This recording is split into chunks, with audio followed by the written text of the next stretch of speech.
Balaya Bendra Soto Denova, Dita Dita Membawa, Sudo Gaya Membawa, Subo Gaya Membawa, Nurado Membawa, Suba Side Meparaya Sarva Karma Susame, Chitam Shire Yam Guru, Ha Ha Ha Ha, O Bhagavan. Subodo da Gada Bendra Mame Munza Bendre Bama Samay Sado Ao Bendra Sado Samaya Mano Balaya Bendra Sado Tendo Ba Dijandri Do Me Bawa Sudo Kaya Me Bawa Subo Kaya Me Bawa Anoro Do Me Bawa Sarva Siddhe Me Prayasa Sarva Karma Suzame Siddham Chire Yamam Guru Hum Ha Ha Ha Ha Ho Bhagavan Sarvadadan Gadam Bendram Ame Manzam Bendram Bo Ho Samaya Sadhu Aho Bendra Sadhu Samaya Manu Balaya Bendra Sadhu Tenoba Dijandrida Membava Sudho Kaya Membava Subhokaya Membawa, Anurado Membawa, Sarva Siddhe Meprayata, Sarva Karma Susame, Chitam Shire Yam Karma, Guru Hum Ha Ha Ha Ha Ho Bhagavan, Sarva Dada Gada Bendra Mame Munza Bendra Bhav, Asamaya Sadhu Aho Bendra Sadhu Samaya, Mano Balaya Bendra Soto Tenda Ba Dijandrida Membawa Soto Kaya Membawa Subho Kaya Membawa Anurado Membawa Sarva Siddhe Mepraya Sarva Karma Susame Chitam Shire Yam Guru Hum Ha Ha Ha Ha Ho Bhagavan Sarva Dada Gada Bendra Mame Munza Bendra Bhava Mahasamaya Sadhu Om Bedra Sadhu Om Bedra Sadhu Om Bedra Sadhu Om Bedra Sadhu Om Bedra Sadhu Om Bedra Sadhu Om Bedra Sadhu Om Bedra Sadhu Om Bedra Sadhu Om Bedra Sadhu Om Bedra Sadhu Om Bedra Sadhu Om Bedra Sadhu Hum Gevandi Enyudu Da Chumden Dorje Semban Dubjirane Dovaji Kyamaluba Tizalang Bye Ho Jai Ho everybody, Jai Ho, Jai Ho. Today I appeared here, a little bit new look, you know, because this morning I opened one suitcase for my clothes, you know. Then I met this, I found this one, this some kind of crown, some kind of special crown, hat, yes. This was like 2 years before when I was receiving Peace Award from the Indian kind of one very, very special award function, no? So I received this crown during when I received a Peace Award, you know. So and this is sun is shining here, you know. I think this is a good crown for me. So anyway, the outlook is not so important, no. So you can wear all kind of hat. You can wear all kind of dress, you know. So there's no restriction, no, of outlook, what kind of clothes you wear, and what kind of food you eat, what kind of life you live, in what kind of house you stay, you know. The yogis, ancient Dharma practitioners, they always emphasize the inner practice of Holy Dharma, inner practice of the divine technique. They emphasize on inner practice of meditation, and the yogi style people who are yogi, people who have practiced the essence of Dharma, they don't worry and they don't emphasize very much what kind of clothes you wear, what kind of outlook you come. It doesn't matter, you know. But some people, some spiritual group, and some religion also, they take it very serious about the outlook, you know. So, because if you are Islamic, then you have to wear something which looks like outwardly looks like you are Islamic believer, follower, or whatever. And if you are Hindu gurus or divine gurus, then you are kind of a Hindu dress, kind of special dress of the Hindu gurus that looks like Hindu guru, you know. And Tibetan lamas, they also wear lama dress, outlook. So when you see they are walking, you see from far away, you can see lamas are walking there, you know, they are walking, you know, or the you know, so. But still, the teachings of Buddha is very much emphasized for the inner practice of meditation, inner practice of the wisdom of enlightenment, the inner practice of universal loving compassion. So they emphasize, Lord Buddha himself also emphasized, you know, the inner practice of great meditation, you know, and his followers also, Buddha Shakyamuni guided, instructed all his followers, you know, they should emphasize the inner practice of a holy Dharma, meditation practice, inner practice of a great purification, divine transformation, and great realization, you know. So in this case, outlook is sometimes important, but sometimes not important. The outlook, whatever you dress, whatever you wear, you know, what kind of crown you wear or you don't wear, you know, outlook is just outlook, you know, outer appearance, you know. But it is more wholesome, good looking, it is easy to see in front of other people's eyes, you know. You wear something wholesome, something, you know, inspiring, something which looks good in front of people's eyes. Of course, it is also very good, you know. To have a good outlook is also very important, you know. But more than that, inner look is, you know, is of course even more important. So now I don't want to speak too much about this. So I'm coming with a new look, you know. So I hope it doesn't disappoint anyone, you know. So now, this moment, today, seventh day, yes, 7th day of 10-day retreat. So officially the 10-day retreat will finish day after tomorrow, which is Sunday, which is 19th of July. But I decided to continue this ongoing retreat until 2nd of August. I thought,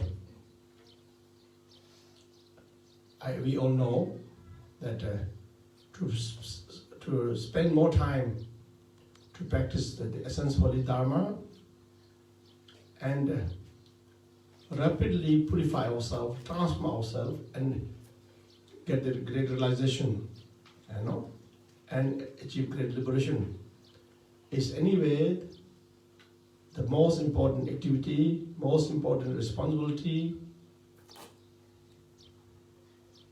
of all the spiritual people who wish to be free from fear and suffering forever, who want to achieve great liberation for sake of benefiting all mother sentient beings, For us, there's no other important activity or kind of duty than to spend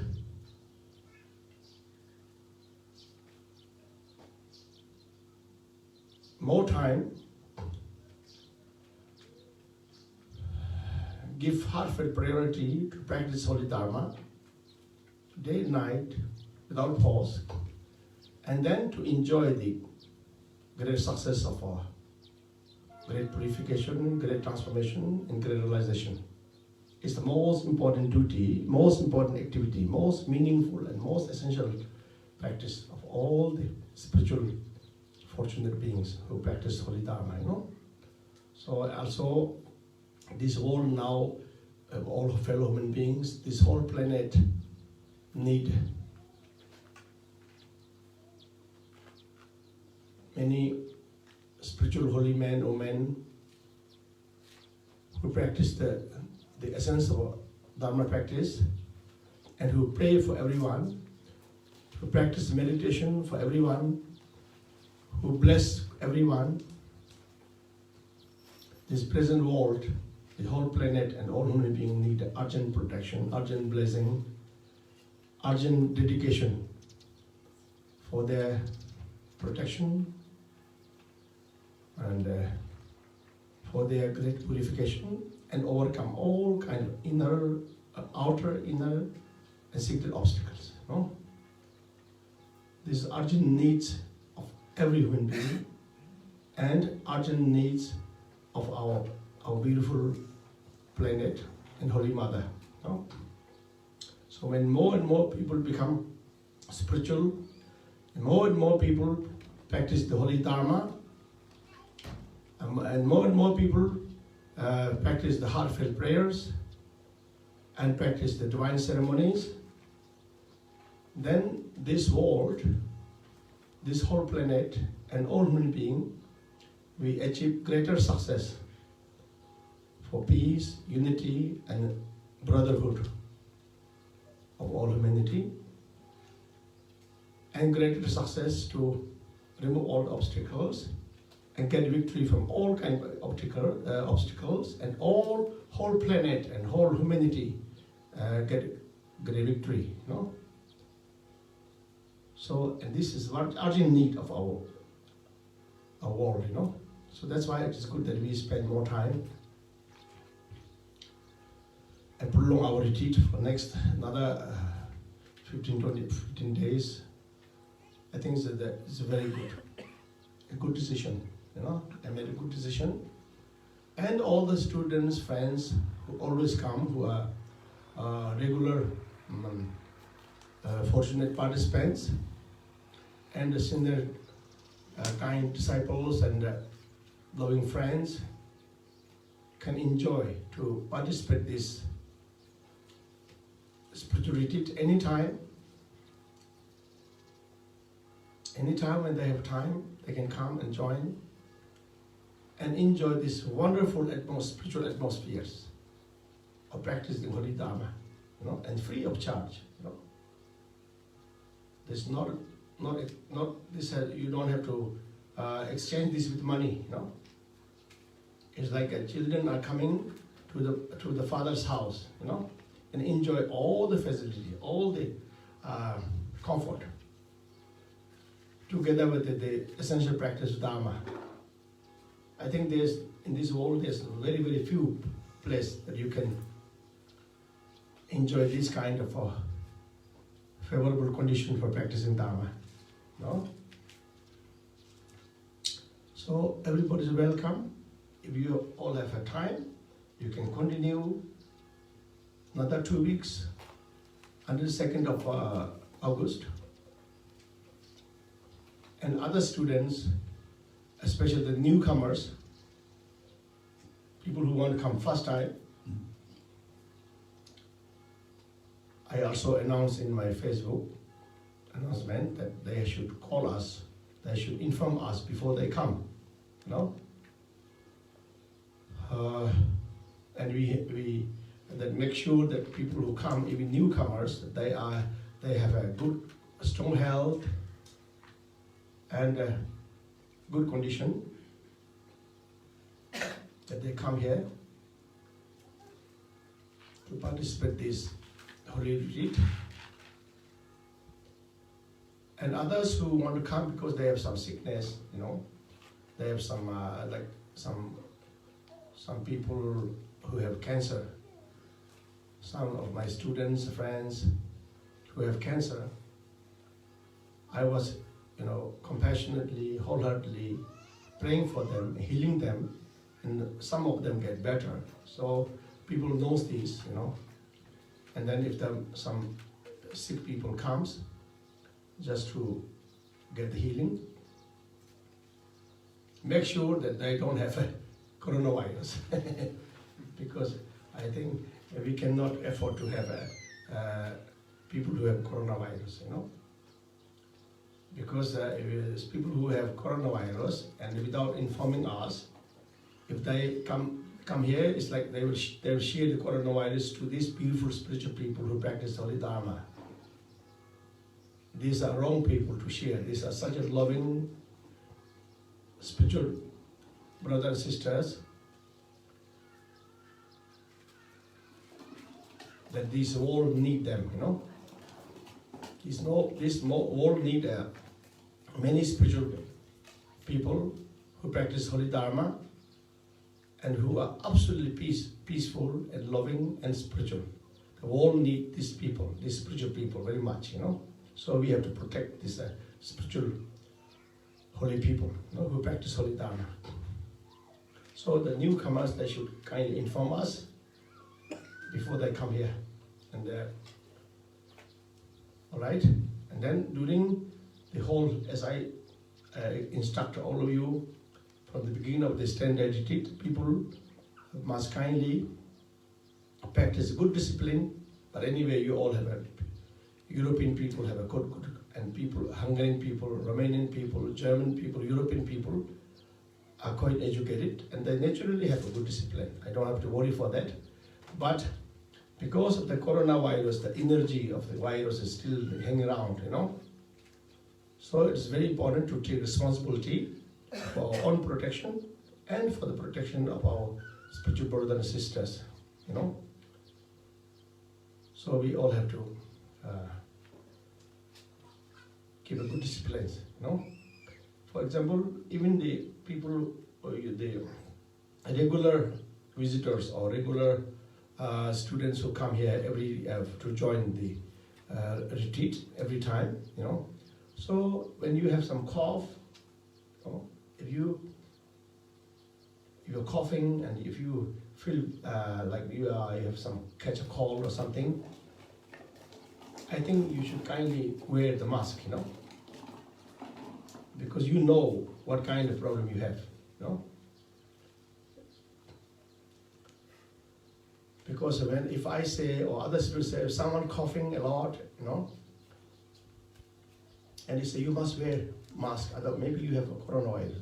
It's very hurting. We don't want to hurt, But if you have a cough, catch a cold, something, this is just normal cough, normal catch a cold, it's not coronavirus. But who knows, So make sure that this, until your cough is recovered or your catching cold is recovered, I think it's very good to wear a mask, to protect yourself and protect our other spiritual brothers and sisters. It's very important, okay? So you know.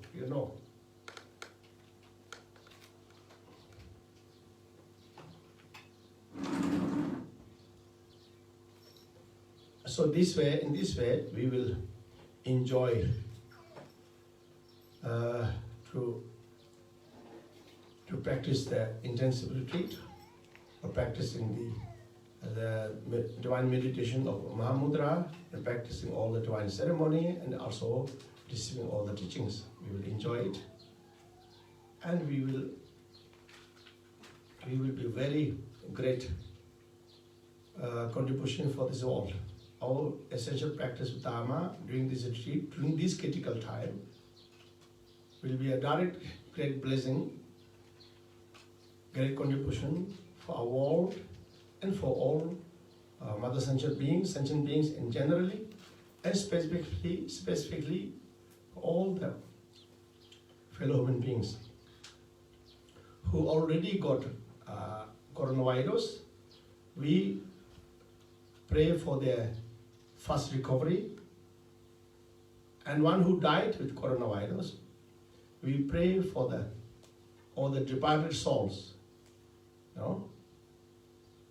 who died with coronavirus or with other disease. We pray for the peace and liberation of all the departed souls, of all fellow human beings and also all mother sentient beings. And people who are healthy and strong, we pray and we bless, we dedicate our marriage, that they all have a long life, good health, and they all give their best contribution for achieving genuine peace, unity, and brotherhood of whole humanity, and all this possible war,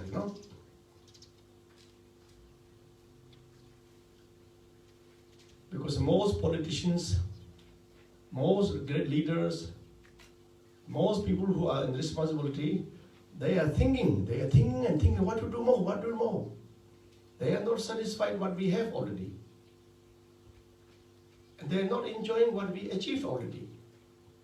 And they want to move more. If they move more towards achieving and bringing genuine peace, unity, and brotherhood of whole humanity for the protection of whole planet, if they move ahead, it's very good. We need divine great beings, divine great leaders, spiritual leaders, religious leaders, as well as political leaders, who wish to bring genuine peace, unity, and brotherhood of whole humanity, who want to bring world peace, who want to protect whole planet and whole humanity. Congratulations. We pray and bless that they will be very successful. They will have a long life, strong health, and they will succeed to bring a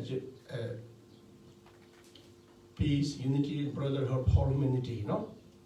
All the Buddhas, countless Buddha and Bodhisattvas, all the divine beings, all the protectors are with all of them, and bless them to be successful. That's for sure. But unfortunately, many political leaders, their mind is busy thinking with the delusion of greediness, with the delusion of selfishness, with the delusion of pride and arrogancy, not able to satisfy, not able to enjoy all the success, all the great things they have achieved already. On that base, try to satisfy and bring real happiness for their country, to this beautiful world. But unfortunately, many of them become more greedy, more selfish, more disturbed, become themselves more danger with so much anger, so much greediness, and so much selfishness. Many great leaders of great countries, they're about to make competition, who is stronger, who is more powerful.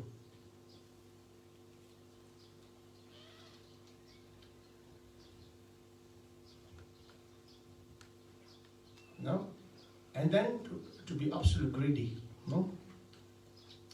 absolutely selfish, absolutely aggressive, and become absolutely heartless. And then create a problem out of no problem. Create great fear and suffering out of no fear and suffering. Don't let oneself to live in peace, and don't let others to live in peace, Bring problem out of no problem for your country, for your family and for yourself, and bring out no problem, bring more problem, more destruction for this planet, for this humanity, you know. They don't let human beings live in peace, you know, live in harmony. Their mind is demonic, become demon mind, you know, demonic, you know. And they create extremes of conflict. They're playing a power game.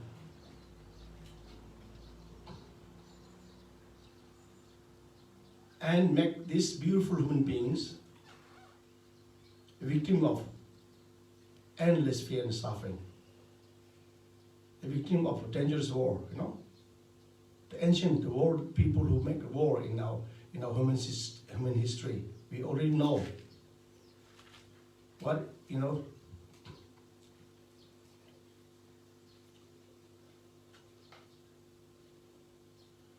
we already know what is war, what is catastrophe, what is real fear and suffering.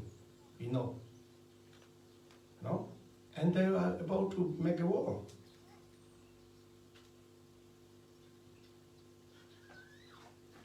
All these big countries like Great America, Great China, Great India, Great Japan, Great Russia, other powerful countries,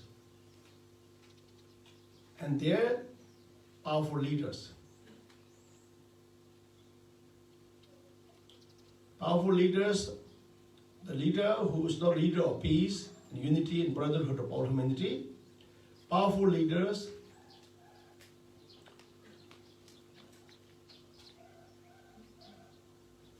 who create big problems, big fear and suffering, out of no problem, out of no fear and suffering. They make these beautiful human beings again victim of endless fear and suffering and catastrophe. It is absolutely not fair, no?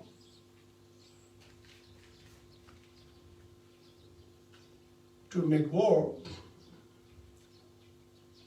to cause conflict, and bring war of the most sinful action, most negative action. That's why, please, what are you talking there? I translated. You don't translate. Go there. Don't be funny. Don't disturb this beautiful atmosphere, please. If she needs translation, she should study, young lady, she should study English. You know? English is the international language, you know? But don't disturb now. Don't be selfish, you know?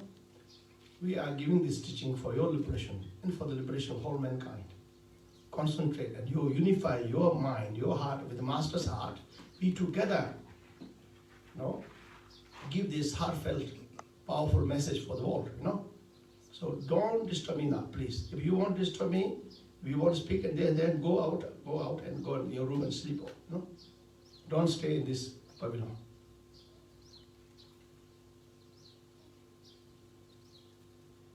Okay, so now I'm forgetting the point because it's like a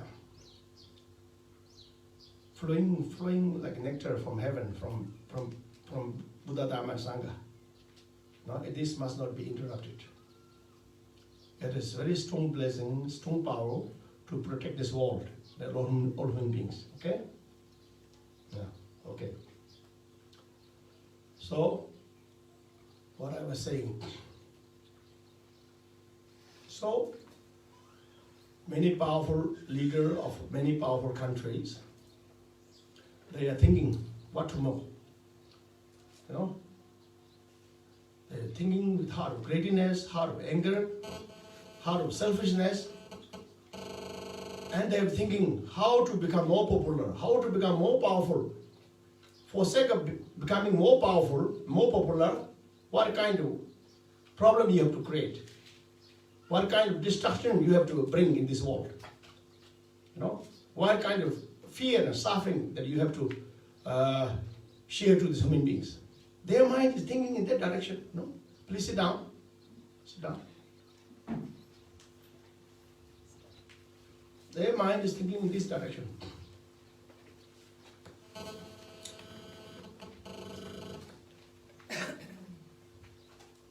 Every country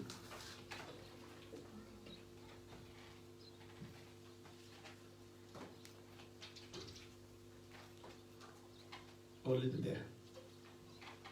Go down here more. More. Give them more place. Go there. More. Yes. More down.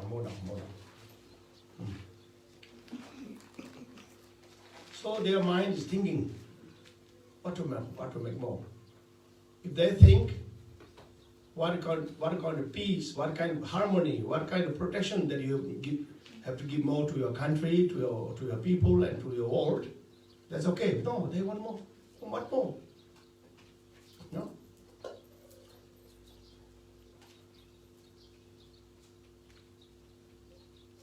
Like for example, the noble great India, dynamic great China, holy great Nepal, or great America, or great Russia, every country, they have already, every beautiful country, whether it's big country or small country, your country have enough space to live. No? Your country has enough place to live. No? Your country has enough economic source, enough land for agriculture, enough resource, to bring genuine happiness and prosperity for your country people. You can live in peace. You can share the peace and happiness for all the country people. Everybody have enough land. So the land what we have already, we should appreciate. We should use it properly. We should be very happy and satisfied. The resource that we have, the opportunity that we have, we use those opportunities which you have already. All those prosperity that you have, you enjoy it to have that.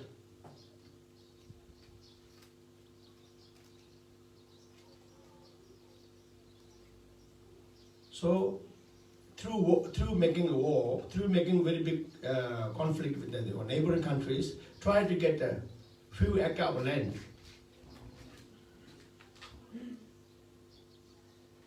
This kind of greediness, this kind of negative thoughts, this kind of anger, this kind of destructive extremes and destructive thoughts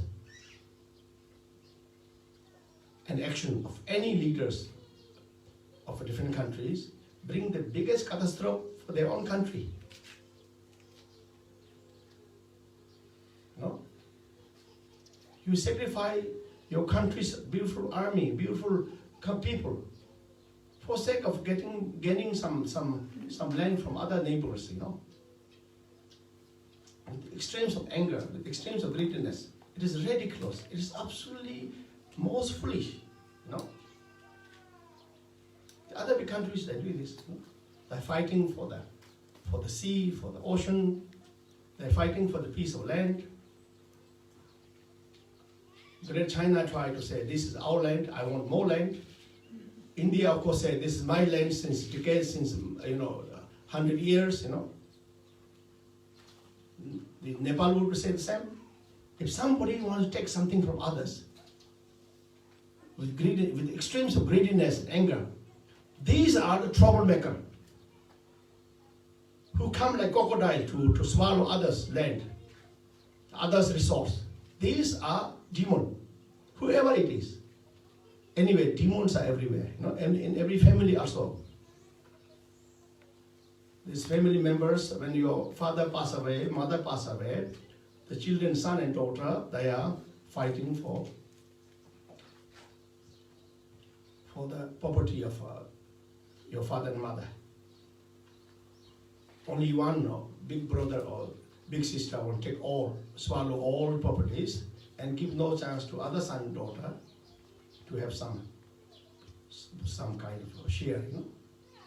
So demonic human beings who are absolutely greedy, absolutely aggressive, this kind of demonic, negative, greedy people are everywhere, you know. But if it's family, in the family level, someone is very greedy, somebody want to be like a crocodile, like to swallow others, it cannot cause too much destruction, you know. It can only cause disharmony and destruction for the family, that's it. But if that person, that absolute greedy and crazy, with greediness, extremes of greediness and anger, who want to swallow other countries' land, if a leader of country have practiced this kind of extremes of greediness and try to swallow the neighbor's land, neighbor's resource, and create problem out of no problem, create great fear, big fear and suffering out of no big fear and suffering. This whoever start is the absolutely troublemaker, you know. Last time Japan was troublemaker also, you know, the history, you know it, Japan was a very troublemaker. Japan started to go everywhere, try to occupy others' land, others' country, you know. And then who was from Europe, from Britain, Great Britain was a big troublemaker. The history is witness. God knows it, Buddha knows it, all human beings knows it. No? There's such a powerful greediness and selfishness of Britain rulers, you know, ruler of the Britain, caused killing of countless human beings, bring greatest, most dangerous catastrophe and fear and suffering towards all the whole human community, you know. And then others, many.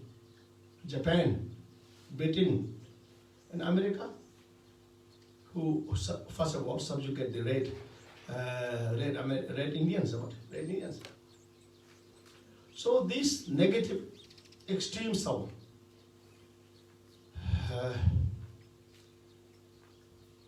negativities, extremes of greediness, extremes of anger, extremes of selfishness, and their demonic kind of negative power, negative force, caused is already past. Endless fear and suffering and destruction for this beautiful human being, no?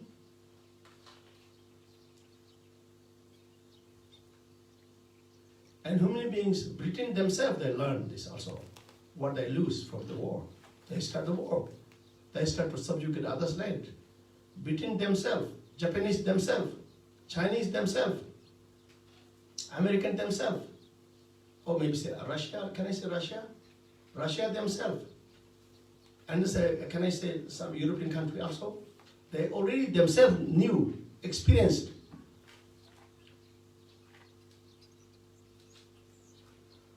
how much themselves know, experience, how much suffer, how much fear that you experienced, that your own people experienced, and then how much fear and suffering, catastrophe that you bring to this whole community of beautiful human beings. In fact, you are the witness, war-making leaders, you are the witness. How much suffering, how much disaster, how much awful fear that you cause for yourself and for others without getting any essence, without getting anything in your hand, you know.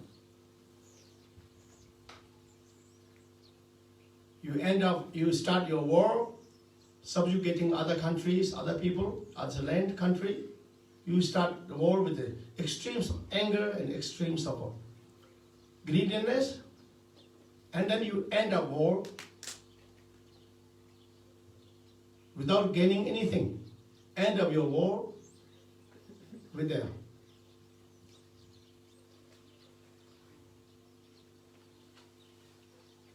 Without achieving any meaning, no? Without achieving any true success, Except you cause to lose countless beautiful human beings' life, and you destroy countless beautiful resources. Even by making a weapon, even by hello sir, don't go like this. You can stay inside, please. Yeah. I have to concentrate. Yeah.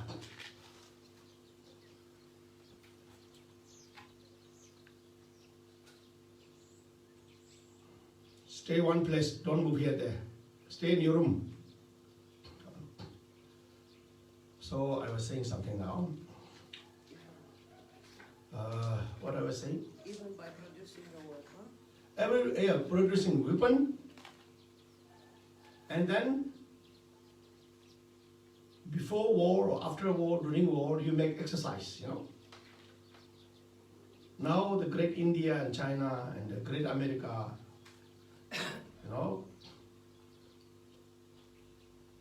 they're making this, weapon exercise, how you say this in English? Military exercises. Military exercises. You go, play, out, go. Military exercise. Shoot the dangerous weapon, dangerous rocket to the mountains, where they live countless local deities, local protectors. Because human realm, these beautiful mountains, these beautiful sea, these beautiful rivers, this beautiful ocean, is not only belongs to human beings. There lives countless in water. There lives countless water angels, water spirit, and they have ruler also. They have king also, emperor also. They are very powerful. So when you exercise in the bum in the sea or in the ocean, those all the powerful spirit who live in the water become very aggressive, because just for human beings to exercise the military exercise, for them it's fun. But the bomb or rocket where they throw is the sea, also home of other countless beings, countless nagas. So not only they cause greatest destruction for the human realm, they also cause great destruction and suffering to the countless spirits, water, angels, countless nagas. They threaten them, they fear them.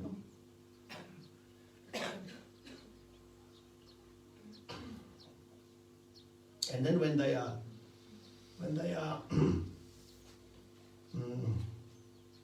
because now, for example, they are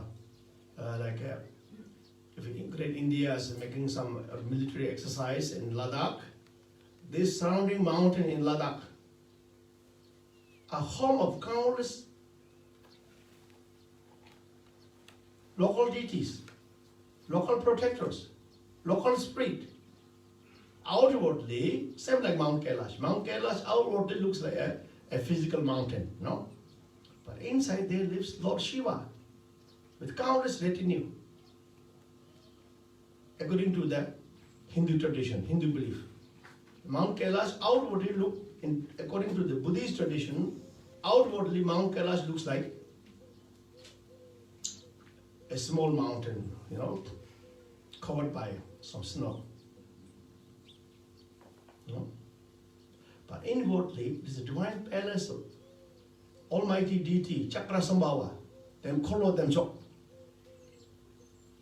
It's inwardly, it's a divine palace of Almighty deity, Chakra Sambhava,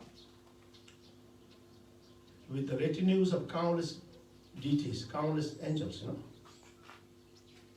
So these mountains, like in Ladakh and this Tibet, the mountains, you have in Hungary, you have Dobogoko, a holy mountain. Outwardly, it looks a mountain. People build house there, people stay there. But inwardly, on those mountains and those hills,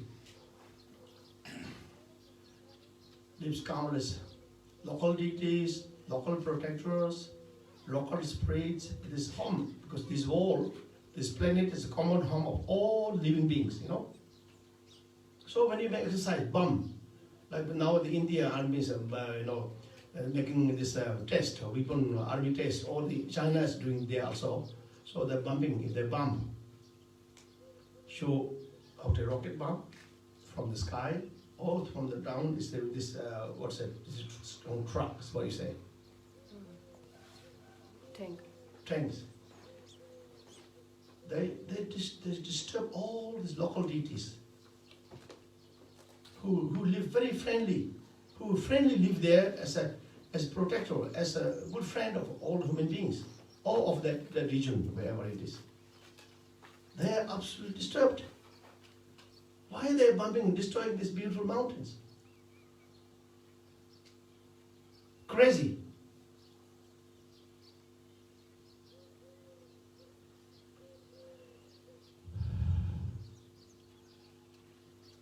You know, craziness comes from the greediness and from the anger. And using the dangerous weapon, keeping dangerous weapon, buying dangerous weapon, and with intention of using this weapon against enemies, you know. So this is very unfortunate. Of course, when there's relatively, if we think about relative level, if the Great China want to take more land from India, and comes with so much army, India, China has a very great, biggest force of army, you know, coming there, then Great India also have to take responsibility for their own protection. They have right to protect their land, you know. So without this dangerous weapon, without buying this dangerous weapon, without making this war arrangement, they cannot protect their country. They cannot, protect their land. So relatively, they have no other choice than to prepare the war, and then to in case the war starts from China, India has to go in war also. For this reason, they have to make this army exercise. What is that? Military exercise. But behind all this activity, there is bring countless harm to the nature and to all the spirit of the local deities who live in all those mountains, all those sea, everywhere, you know. So this is very, very unfortunate.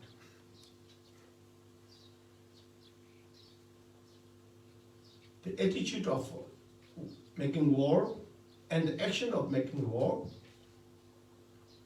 make this human realm as a realm of hell, you know, realm of asuras, realm of demons, you know. Demigod goddess, they always want to start war. Demigod and goddess, they always like to make war because they can see the beautiful condition, beautiful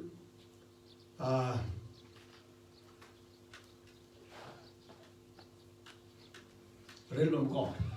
They can see the people who the beings who live in heaven, who are God and goddess. They have very attractive, very inspiring, wholesome appearance, have wholesome kind of palace, wholesome kind of happiness and prosperity, which is more than the asuras experience, you know. Let's see, they are more happier, they are more prosperous, they are more wish fulfilling. And then those king of all the demons, Asura, they subjugate, they conquer whole realm of Asura, but that is not enough. They want to conquer the heaven. The greediness, extremes of greediness. And then God and goddess, like king of God and goddess, the god Indra, and then fire god, water god, earth god, also god of these 4 elements. They have to lead a big war, lead a war with a retinues of countless god and goddess, warriors, and fight with the asuras, and bring problem out of no problem, bring greatest fear and suffering, or losing countless life out of no problem, because of greediness, because of jealousy.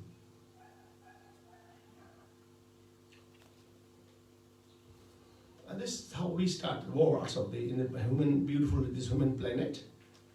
How this is all the greedy people who are, or leaders people who are absolutely greedy, absolutely aggressive, absolutely negatively ambitious. They start the war. So this is very unfortunate. It should not happen. No? If everybody is not so greedy, not so selfish, not so foolish, if everybody take responsible to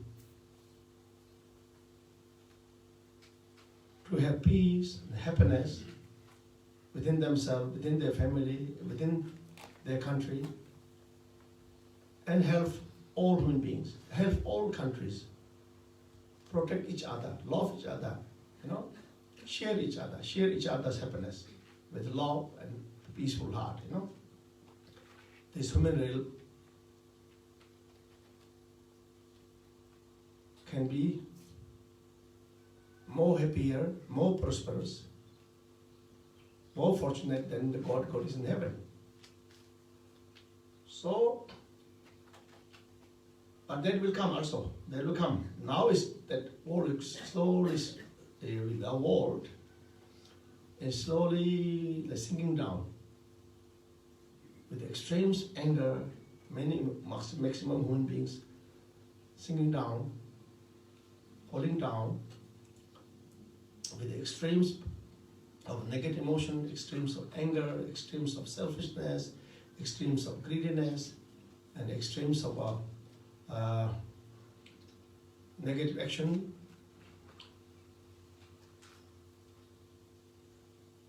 We are losing all human prosperity, human dignity, human happiness, and more human beings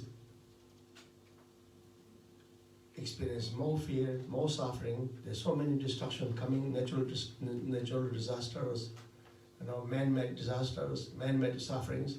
So human beings, many human beings are practicing all the sinful action, unwholesome action, sinful action. They practice sinful action out of sinful negative thoughts, and reduce the amount of human beings who practice universal loving compassion, who practice the universal peace, harmony, who practice the spirituality.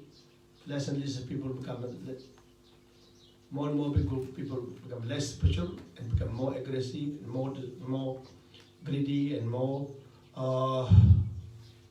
negative. Then also the dignity, this human, all prosperity, all the dignity, all the happiness, all the fortune of human being drop down, Until one day, the 6th Buddha, Buddha Maitreya, start to come in this world to teach all human beings. to liberate all human beings, to enlighten all human beings, to free all human beings from fear and suffering and cause of fear and suffering. Then human beings start to become more, start to practice loving compassion, start to practice universal loving compassion. Human beings start to become more spiritual. Every human being start to practice the wholesome action, virtuous action, and more human beings abandon non-virtuous action, and people start to practice generosity, people start to practice good discipline, people start to practice their tolerance. So then all those human beings, before Buddha Shakyamuni, before Maitreya come, just before, human beings start to become more prosperous. They get their life get more longer. They become more prosperous. They become more peaceful. They become more loving. They become more spiritual, and then it grows and grows and grows until human being lives for millions of years. Life is like almost same like life of God and Goddess in heaven. By the cause of practicing virtuous action, by the cause of abandoning non-virtuous action, by the cause of practicing loving compassion, peace, the harmony, the dignity of human being, life of human being, prosperity of human being flourish infinitely, limitlessly.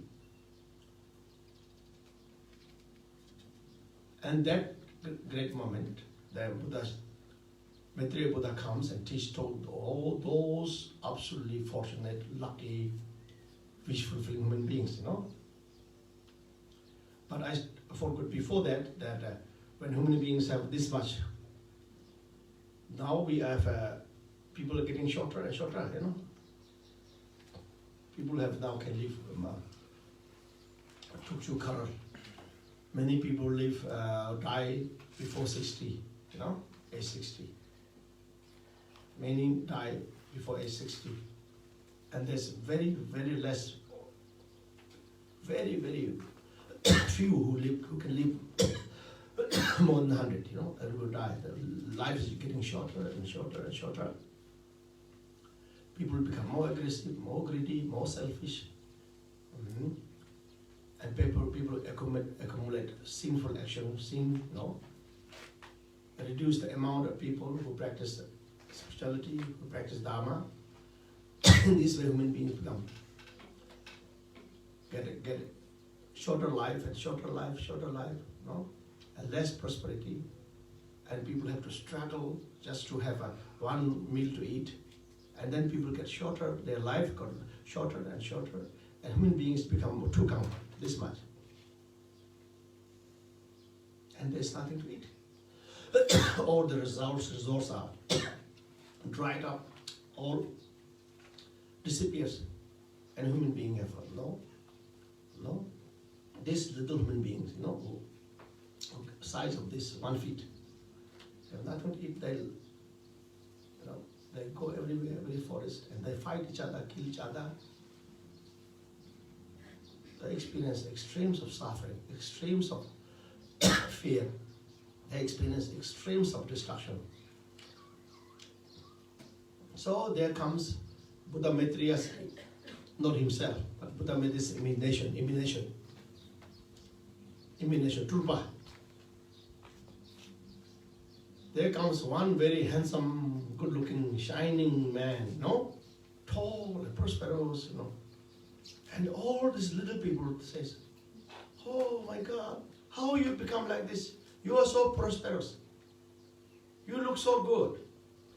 You look so happy." And then these little people, human beings, and I said, because I abandoned killing. I abandoned killing. I abandoned telling lies.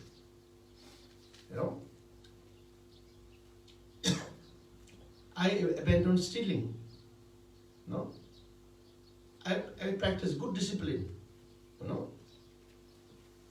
I practice tolerance. I practice forgiveness. So if you do this, they ask what is the method that everybody would like to become like you. You are like such inspiring, so wholesome. Then this Buddha Maitreya Sturpa means the emanation. Start teach, to abandon all the non-virtuous action, to accumulate all the virtuous action, to practice good discipline, and to abandon all the sinful action. He teach, and those human beings, they start to practice to abandon the non-virtuous action and accumulate virtuous action. And they start to practice good discipline. And then these human beings start to grow, their body start to grow, their children born and grow bigger.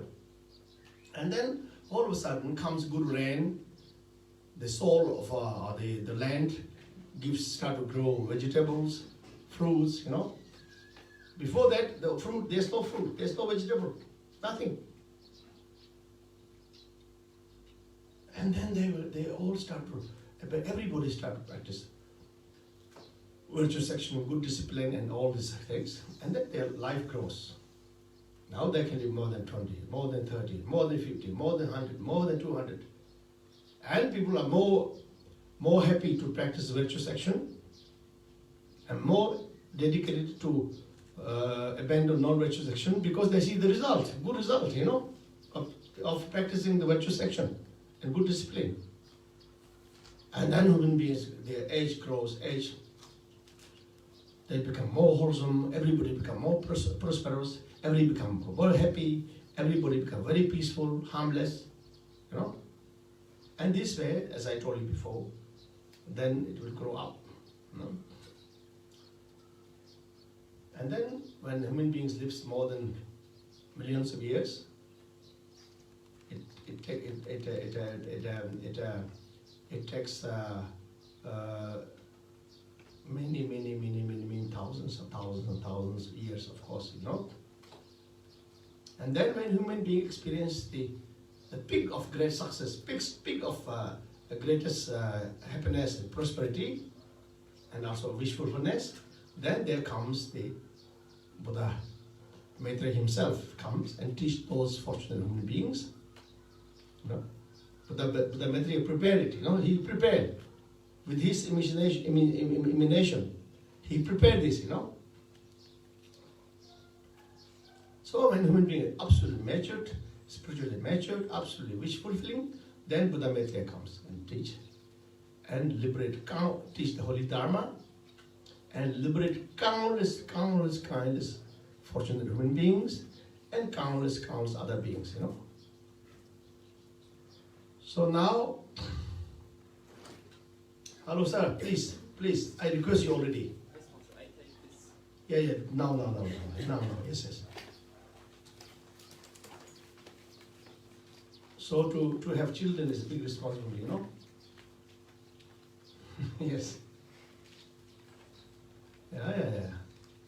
And it's also, I think, at the same time, it can be a good practice of Dharma, And the children take away parents' opportunity to practice Dharma intensively because the mother and father has to give so much sacrifice for the children, not much time to practice Dharma. So that is very pretty, That's why every good son and daughter must practice holy Dharma to bless their parents, to liberate their parents who sacrifice themselves for us, Okay, this is another thing. So now what we want, as I told you before, the only way to bring genuine peace, unity, and brotherhood of all human beings, also bring genuine prosperity of all human beings, is to increase the number of people who practice holy Dharma, to increase the number of human beings who practice good discipline, to increase more amount of human beings who practice loving compassion, who practice the wisdom of enlightenment, who practice good disciplines, who abandon non-virtuous action, who accumulate virtuous action. Of the number of people, human beings, Now we have how many billion? 7.5 billion. 7.5 billion? Almost at 8 billion now. So how many now? Now we have 1 billion people who intensely practice Holy Dharma and practice good discipline. Very difficult, you know. I don't know. 10%, even the, you know, 5%, I know, 3%, you know. So now every human beings are very distracted. This the materialistic challenge, you know. So the only chance to achieve genuine peace, unity, and prosperity of whole humanity is to try to increase the number of human beings who become spiritual, who practice good discipline, who abandon non-virtuous action, who practice virtuous action. If this number increases, then this world will get bigger, more happier, more prosperous, more peaceful. No? Is it possible? Is it possible? Because anyway, the whole human realm is sinking down slowly. So can we give one pause there? Not let the world sink down with extremes of dark kind of involvement. If we can hold here, the world is sinking down, the quality of human beings, the dignity of all human beings is dropping down because of their bad karma, bad negative and sinful action. So we can hold, not let this world drop down more, and hold there, and try to bring up a little bit more. By increasing the number of human beings, more and more number of human beings to become more spiritual, who practice Dharma, Holy Dharma, who practice good discipline. No? For that reason, I am also traveling. I didn't take hardly a holiday, no?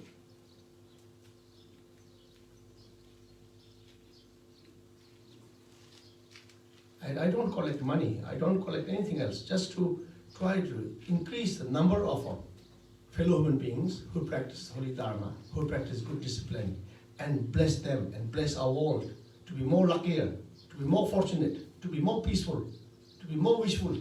This is the only reason why I teach Dharma, you know. This is the reason why His Holiness 16 Javakarma, my great master, root master, he passed away, you know, 35 years before. Now he incarnate again as 17 Javakarma, just to help this world, to help all human beings, to increase the number of human beings, as many as possible, who practice Holy Dharma, who practice good discipline, and protect this world. For that purpose, 17 Javakarma was born in this world, you know. For that purpose, all this Supreme Holy, all the 14 Dalai Lama, from first Dalai Lama until the 14th great Lama, the Dalai Lama is born in this world again, in order to teach this world, teach these human beings, no? In order to remove pain and suffering of human beings, in order to make all human beings to practice good discipline, to practice virtuous action, to practice loving compassion, to practice peace and harmony. That's why all these great masters who are living here. That's why His Holiness Sakya Tenzin was born in this world again. Countless bodhisattvas, great masters. After they pass away, they again come back to protect this world and to enlighten all human beings. That's the only purpose, you know. Otherwise, they have no fun. They have no fun in this, you know. They already reached enlightenment. They are owner of all the pure Buddha land, pure Buddha realm, you know. They can choose any pure Buddha land of any Buddha, you know, to live there, no? Avalokiteshvara, Supreme Bodhisattva Avalokiteshvara, he has his own palace, divine palace, pure realm, called Potala. Not the Tibetan this Potala palace, but the other one, that we cannot see. If our impure eyes cannot see. This pure Buddha land, Potala.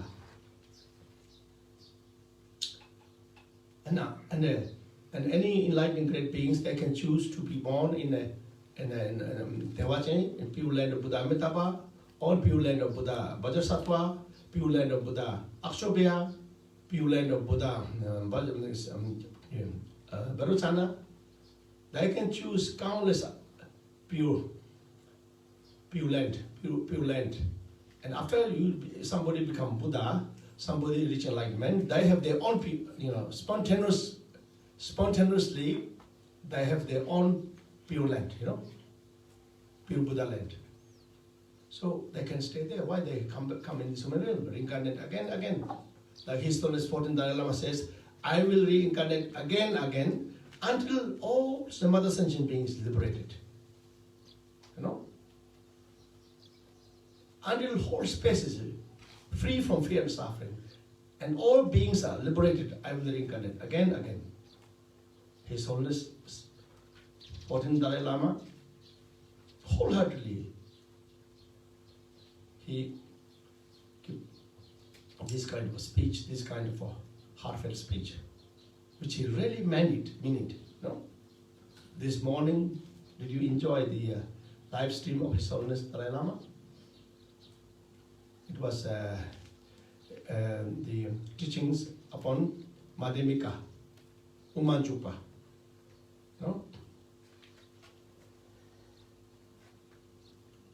I enjoy it.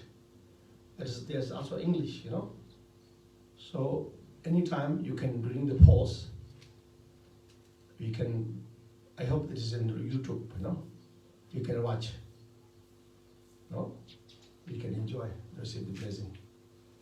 So all these bodhisattvas, all these countless protectors, countless beings come again in order to protect all human beings and try to increase the number of human beings who practice holy dharma, who practice good discipline, and then to protect human themselves and protect the whole planet and whole universe for them. So they are speaking about the war-making leaders, and the war is met with the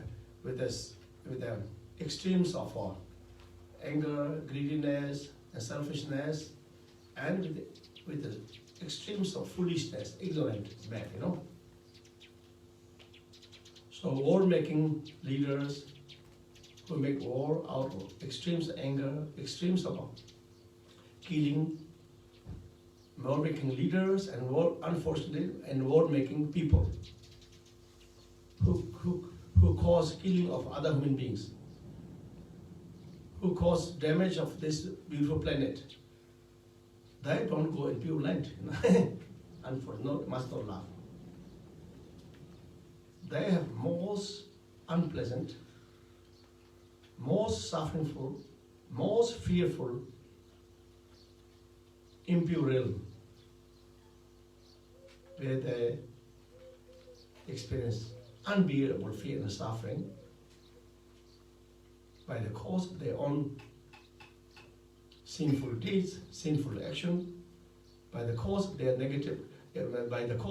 own extremes of anger, extremes of greediness, extremes of selfishness, and extremes of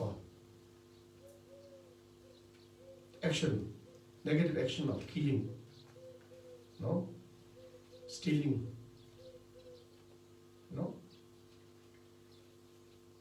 So those war-making leaders, war-making fellow human beings, during lifetime, when they live as a great leader, or a big army, or big force, they hardly experience real happiness, real joy, and they don't have much time to live there and with their family also,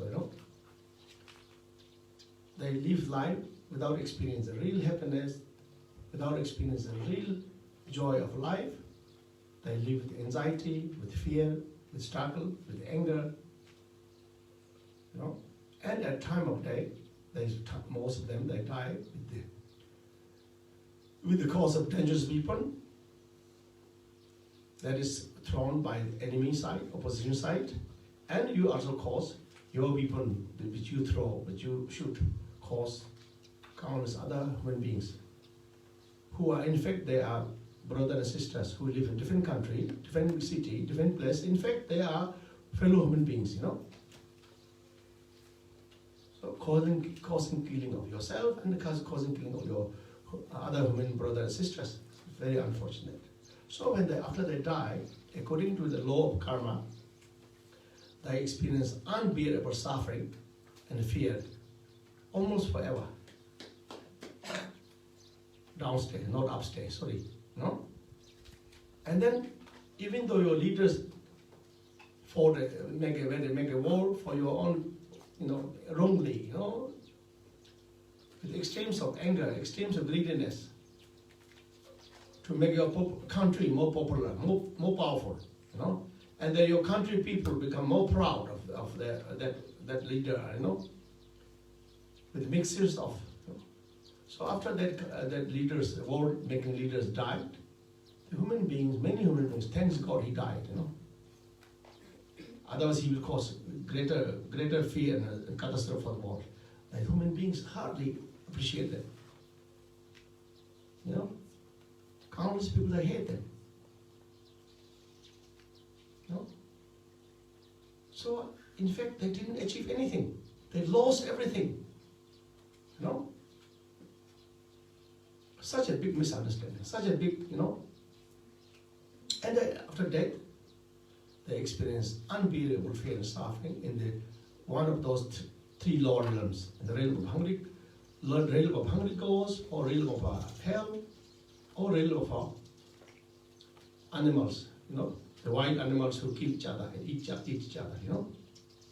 They experience unbearable fear and suffering by the cause of the extremes of negative emotion and extremes of negative action, you know. So who pray for them? Who liberate them? They experience the endless fear and suffering as a result of their wrongdoing, something unforgivable. No?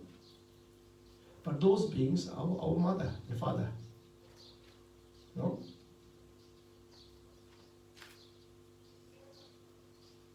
Mother and father who died for the collection of some food, like wild animals, you know, tigers, jackals, lions, wild dogs, wolves. They risk, the mother of wolf, you know, for example, risk her own life to fight with other wild animals to get piece of meat to feed their cubs, you know. And many times those wild animal mothers like who hunt other dangerous animals in order to feed their cubs. Many of them that die in the battle of, you know, killing, you know. In case if they get one piece of meat, quickly come back and with so much injury, so much biting of other animals. If she survives, she will bring this piece of meat in the mouth, vomit in front of their cubs. With so much care and love to the cubs. And cubs eat it. And this way, the wild mother animals kill countless other humble and or aggressive animals and feed the cubs. Cubs get stronger, you know. And those cubs, they don't know. They have no love and compassion. They have no understanding, no respect to the mother. Of course, they don't know how to pray, how to take responsibility to serve their mother. Of course, they don't know. So who will liberate? Who will free all those mother sentient beings, you know? Who experience extremes of suffering in hell, in hungry ghost, realm of hungry ghost, or animal realm. Who will pray? Who will liberate? And those countless mother sentient being who experience extremes of suffering, hell and hungry ghost, animal. These are our mother. Countless time, each and every countless mother sentient being was our own mother and mother since countless lifetime, many countless time. No? And they are suffering, and we don't take responsibility for their liberation. We don't take responsibility to remove their pain and suffering. We don't take responsibility to free them. Being ourselves as their only son and daughter, who received the greatest love and contribution from their mother. We ourselves as son and daughter of all those mother sentient beings who are suffering, if we don't take responsibility to liberate all our mother sentient beings, to free all mother sentient beings from the oceans of fear and suffering of samsara, who else will protect those mother sentient beings? No? Our mother sentient beings are absolutely hopeless. No? That's why all the Buddhas, countless great bodhisattvas, countless great beings, they practice bodhicitta, they practice heartfelt, they develop heartfelt loving compassion, and take heartfelt determination, responsibility to free all mother sentient beings, to liberate all mother sentient beings from the ocean of suffering of samsara. And they practice holy dharma. They practice holy dharma. They practice intensive meditation for sake of helping all mother sentient beings. No? That's why there's countless holy men, women, holy beings who practice holy dharma for sake of benefiting all mother sentient beings. They all become perfect beings. They become perfect Buddha. Countless of them perfect bodhisattva. Countless of them the perfect protector of the whole cosmos and all mother sentient beings. They all try to benefit all mother sentient beings. Their only greatest interest, heartfelt interest, their activity is to liberate, try to help all mother sentient beings. Try to remove pain and suffering of all mother sentient beings. Each and every Buddha and each and every bodhisattva take universal responsibility to liberate all mother sentient beings, to enlighten all mother sentient beings without missing one single of them. Each of them took this universal responsibility. And there's countless mother sentient beings. For sake of liberating one mother sentient being, there's countless Buddhas, countless bodhisattvas, countless great beings are there to immediately bless all mother sentient beings, teach all mother sentient beings, and free all mother sentient beings, and help all mother sentient beings to achieve Buddhahood. There. But many sentient beings, mother sentient beings cannot receive their blessing, cannot receive their protection, cannot receive their help. Why? Because mother sentient being is absolutely involved. Countless mother sentient beings who experience endless fear and suffering of hell. Countless mother sentient beings who experience the extreme fear and suffering in impure realm of hungry ghost, and countless mother sentient beings who experience endless suffering of animals, like these ants, these mosquitoes, you know. Can you teach the mosquitoes? Just a mother mosquito understand our teaching and start practice meditation. Cannot. Oh my God. This is our mother. And Buddhas, countless Buddhas, countless Buddhas are here to help each and every mother sentient being. For example, to liberate a mother sentient being of a mosquito, for example.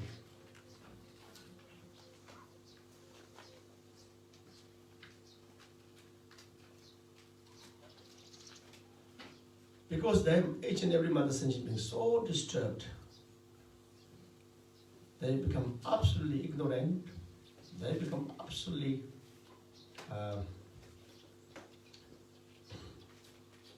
lose their understanding, lose their judgment of what is right and what is wrong, you know.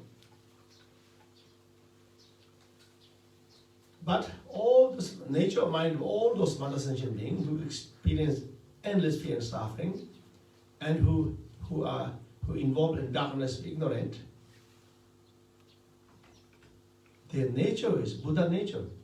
They all have Buddha nature. Oh, that's good about it. No? Their nature, Buddha nature. So there's hope. That's why all Buddhas, they realize their own nature of mind, which is Buddha nature. They become Buddha. They become divine protector. Then all Buddhas realize that all mother sentient beings have Buddha nature. So that's why all Buddhas feel absolutely hopeful. You know? So that's why they incarnate again and again. Until all these beings who are born as beings of hell, beings of hungry ghosts, beings of animal, you know, until they are born as human being, you know, until they are born as human being. So when they are born as human being, they are born with intelligence, human intelligence, who understand what is right and wrong, who can speak, who have the intellectual knowledge. No?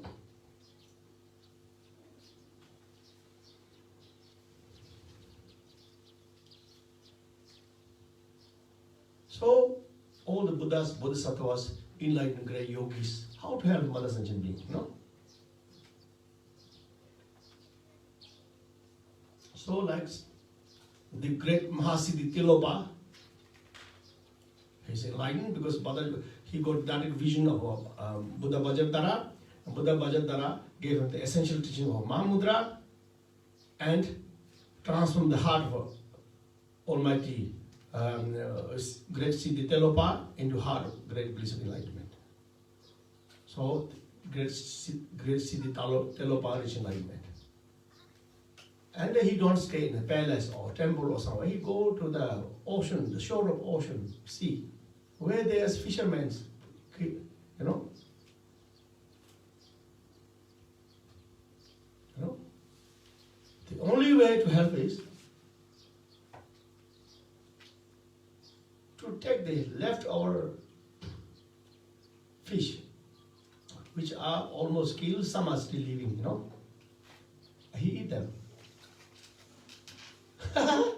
Eat them. Right? He eat them with the most powerful, most sincere intention of purifying mother sentient beings. You know, mother sentient beings, karma. You know, with intention of helping mother sentient beings who are born as fish, with intention of transmit his Buddha great bliss, you know, to those fish, you know, to the soul of fish. He eat the fish, you know, half dead, and then he eat countless small fish. Every fish is immediately liberated, because by eating the meat, he developed direct connection with the body and mind of the fish, you know. By eating, by the skill of eating, by skill of great transformation, he eat, and then the namje, the soul of animal, the fish get immediately released, immediately liberated. What a great yogi! No? So that's why in Tibetan tradition also, there's many enlightened masters, enlightened lamas. For example, 16 Gyalwa Karmapa. Many Tibetan enlightened great masters who are Buddha himself, Buddha. They also eat meat, you know. Not with intention of having a good taste for meat, but with intention of those yak or those sheep or those goat or those fish, whoever offered to their plate. They make at least 5 minutes prayer, reciting all these holy mantras, and dedicate their merit for the liberation of the animal who died, you know, the meat of yak. So yak who died. So Buddha eat the meat of the yak and directly bless the soul of a yak, soul of the animal, purify, transform, enlightened soul. So the soul of a yak, soul of the sheep's, soul of the animals who died, whose meat was eaten by a great bodhisattva. Oh, and I heard this when I was young, from my great masters. That's when an animal was slaughtered for the meat, for killing, for food. Now these animals, after they separate their soul or mind from the body. Now when they are in the pardo, they become very intelligent, because they experience of big suffering and fear of being born as an animal purify their karma, somehow. And then now with the human, the soul of animal become very alert, very intelligent, Now they know the yak who died for food, if I know, that after in Pardo he realized, oh my God, I was so unfortunate. I was born as a yak. I was born as sheep. I was born as fish, whatever. I didn't have chance to practice Dharma. I didn't have chance to practice the virtuous action. No. I was absolutely ignorant and, and regret. The soul regrets. The animal soul regret in Pardo. Now the only chance is that if my meat is eaten by a great bodhisattva who dedicate their marriage for me, who recite Om Mani Padme Hum mantra and so forth. If my meat is eaten by a great Lama, great Bodhisattva, great Rinpoche, if my meat is eaten by a great monk, a nun, who dedicate their marriage for my liberation, he will also recite Om Mani Padme Hum. I will receive some merit. This merit will bless me not to be born again as an animal. This merit will bless me to be born as a human being, where I will have chance to understand what is right and what is wrong. So many soul of animal was slaughtered for food, awaiting, may their meat is eaten by a bodhisattva who pray. And they wish that may their meat is not eaten by people, sinful people who don't pray, who don't dedicate, who just eat the meat out of pleasure, out of ignorance. So soul of animals waiting.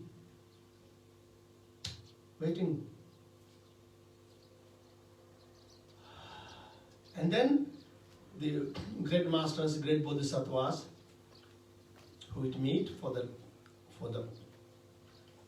liberation of mother sentient being. So, for example, if a lama is eating meat or bodhisattva is eating meat, and before eating meat and during eating meat and after eating meat, he is reciting mantra for the soul of animal. Om Mani Padme Hum, Om Mani Padme Hum. Devajin Devarhyo. Kadasu Visan Jimaluwa. Namdal Devajin Devarhyo. Om Amin Devar. Om Amin Devar. Om Amin Devar. Om Mani Padme Hum. They make food. The meat is radiate mantra. Mantra dissolved to the soul of the animal who died and purify their karma. And then the yak soul or sheep's soul who was blessed and prayed by great bodhisattvas can see the whole mandala of Avalokiteshvara, whole mandala of pure Devajin.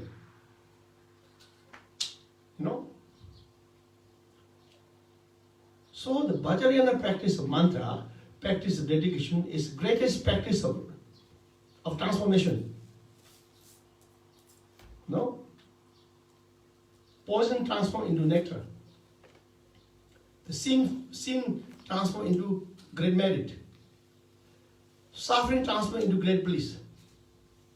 So Vajrayana practice is the wonderful, extraordinary, superheat practice of great purification, great transformation, and great realization. The Vajrayana Buddhist teachings and practice is bring biggest fortune, biggest protection, biggest transformation, biggest purification for everyone. But this Vajrayana practice is minimized. It's underestimated by all the learned professors. No? There are lack of having heartfelt belief and heartfelt devotion to the Vajrayana technique of great transformation. Instead, practice the divine technique of Vajrayana, divine technique of great transformation, great purification, right away. They engage everyone to study a few years, So without studying all this philosophy, you cannot reach anywhere. Vajrayana has this great technique of transformation is just a story, just talking about, but if you have to study, So the mouth, you are hungry, the food is next to your mouth. So now instead you satisfy yourself eating the food which is in your mouth, swallow it. There's, oh no, before I eat this food, I have to make investigation. Buddha asked to make investigation. Whether the teaching is correct or not. Whether the divine technique of transformation divine technique of great liberation is true or not. First you have to make investigation. You have to learn some philosophy teachings. Lack of belief, lack of devotion. That start to drive towards far away. You reach there already, but then you drive yourself far away, like make big tour, wasting your time and energy. So Vajrayana has an enemy also. The greatest enemy of Vajrayana practice of great transformation is those who don't believe immediately, and those who don't practice immediately with heart of belief, with heart of devotion. Those who are very intellectual, those who want to make big story out of nothing, very silly. That's why teachings of Guru Padmasambhava, teachings of Buddha, the Vajrayana teaching is the only protection, greatest technique of great transformation. But it's minimized.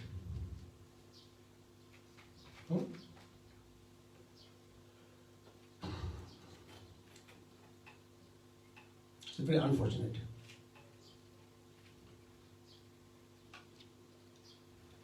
So this is a very big obstacle, no?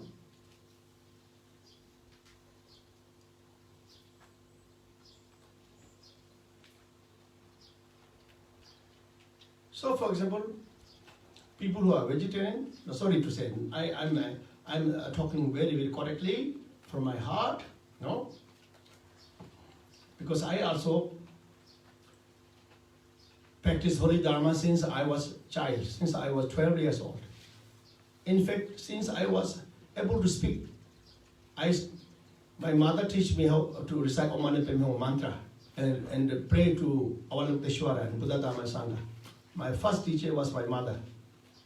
Whole life I was, And then plus I study all the, I have my own judgment,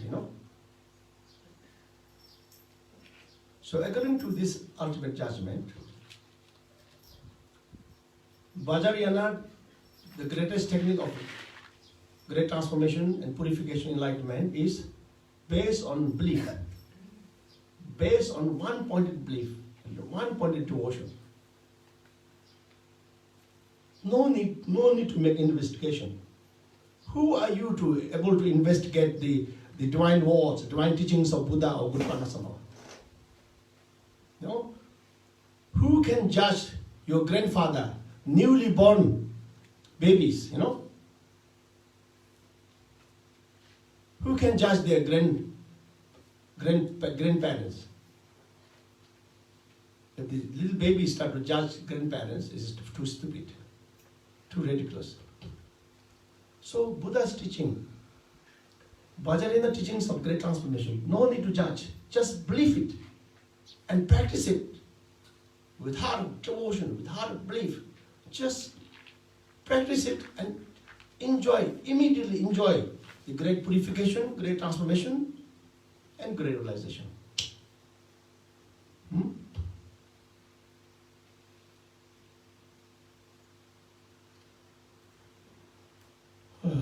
So now, for example, the vegetarians, for example, in Buddhists now, the number of Buddhist followers who practice vegetarian is growing.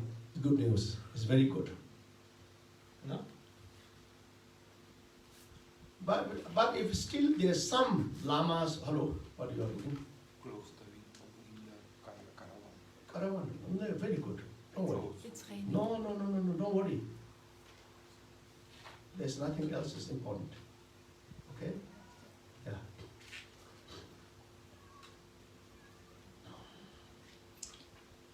So nothing is important. You disturb your master. Huh? You must concentrate what is important for you and important for us. The teaching is most important. You can forget the rest of all during when you're hearing a teaching. Please. So you need one-pointed devotion and belief in a technique of practicing Vajrayana, which can immediately purify you, transform you, and enlighten you. No? But if you lack of belief, lack of devotion to the Vajrayana technique of towards the Vajrayana technique of great transformation, and you are not fortunate enough. If you cannot believe, and if you have no devotion to Vajrayana technique of great transformation, and if you don't practice it, you are very unfortunate. No? But if you develop one-pointed devotion and faith and belief in Vajrayana practice of Vajrayana technique of great transformation, and if you practice it, you are the most fortunate, most blessed son and daughter of Buddha and Guru Padmasambhava, you know. So that's why I just need to say, still there's maybe some lamas, some yogis, you know, eating meat. They are not vegetarian. Maybe some lamas, some yogis, some enlightened beings are eating meat who have a universal loving compassion, who have a universal power, a universal blessing to purify and bless the soul of animals with their eating of their meat, their non-vegetarian eat. And they are making wholeheartedly praying for the liberation of animals, and they are reciting all holy mantras of great purification, mantra of divine transformation, and dedicate their marriage for the liberation of animals who died for food. No, when you are eating meat, it is very, very, very. The animal soul of animals is very fortunate that their meat is eaten by a great bodhisattva, a great lama, a great being who dedicate their marriage for them and who also recite mantra for them. The animal get next life, they will surely born as a great human being. You know? And some animals cannot be born right away in pure land of Buddha Amitabha. Because maybe that was the karma. Some animals have karma. You know?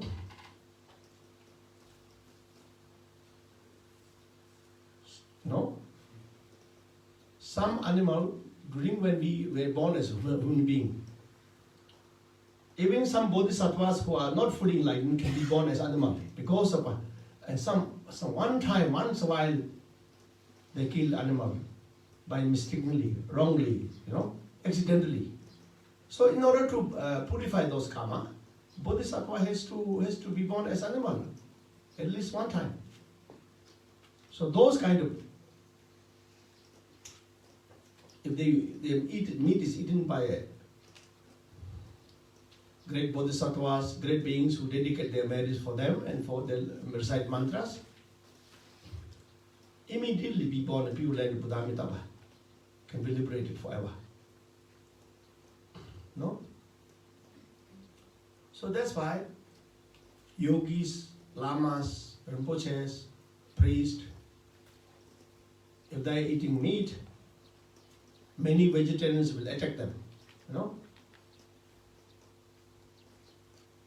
Oh, this meat eating, oh, no, meat eating, no. No?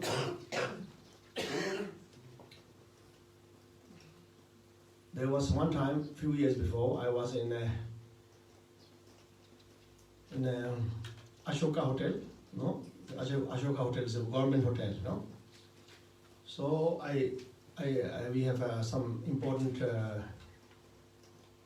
leaders, some important officers. They join a lunch, you know.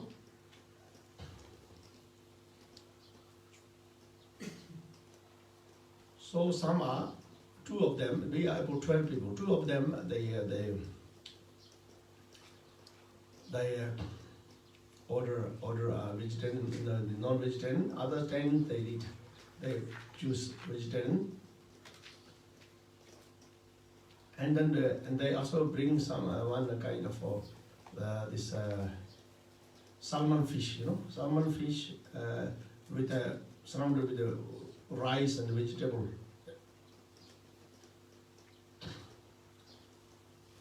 So everybody's eating, and then I was making mantra, no.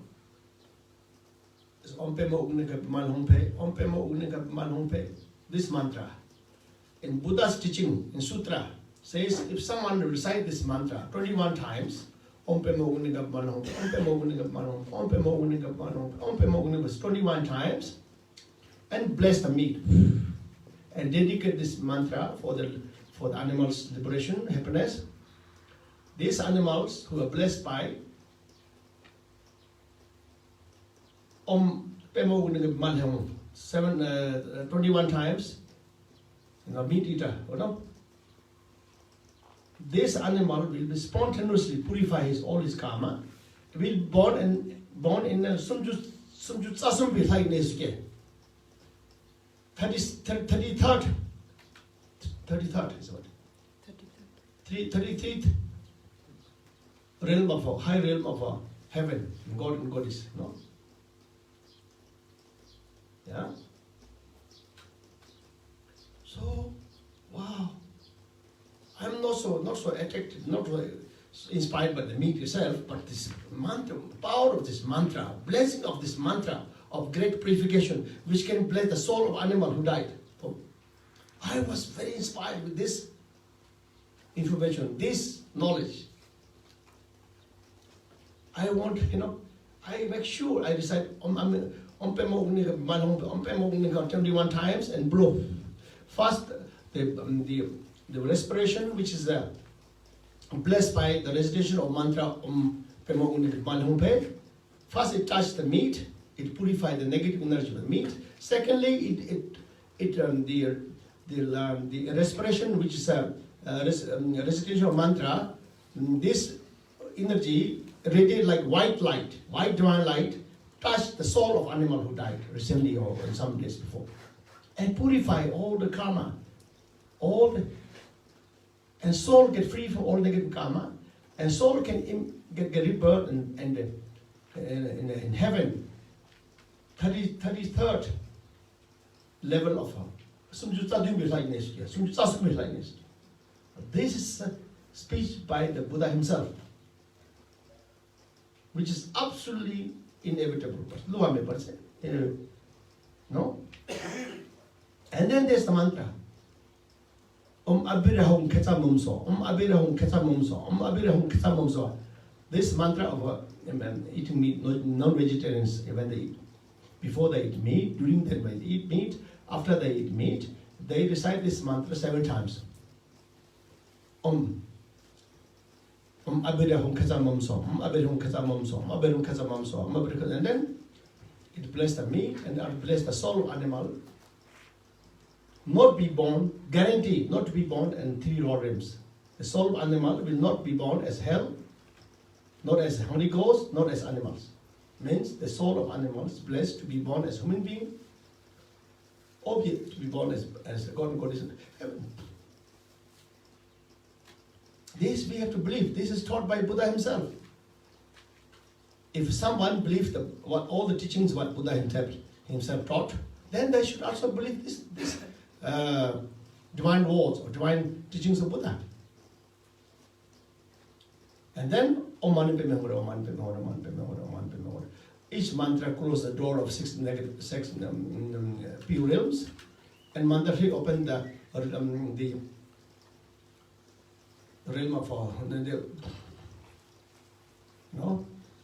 pure realm of Buddha Amitabha. So the day of eating, now I'm talking, continuing.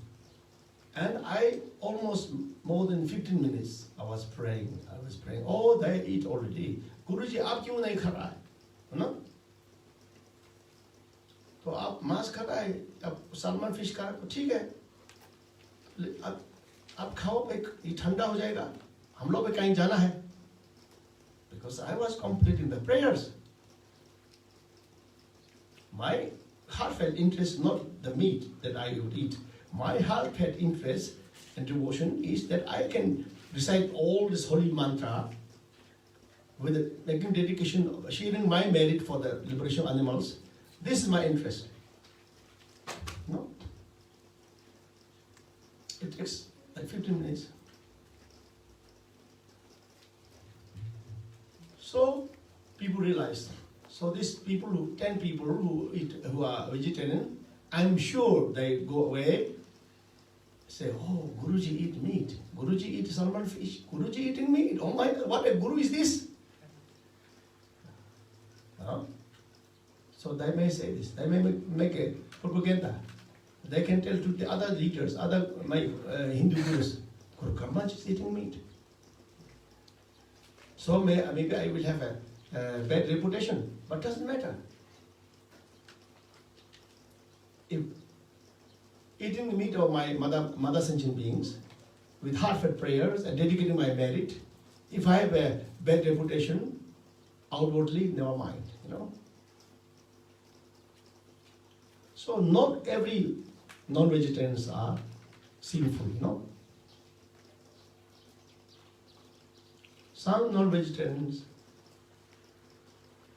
who make heartfelt prayers, recitation of mantra, and also who make dedication, who dedicate their marriage for the liberation of our soul of animals. And by eating the meat, they develop direct connection. The plug. Electricity you have to plug. Until you plug the wire, wire? Until you plug the wire in the electricity, mother electricity, doesn't come light, So you have to plug. You have to really, not just touchy, not enough, but plug, So by eating meat, you develop direct connection with the mother animals, who died. And then your dedication and your recitation of mantra gives more effect, more power to directly benefit and purify the soul of animal.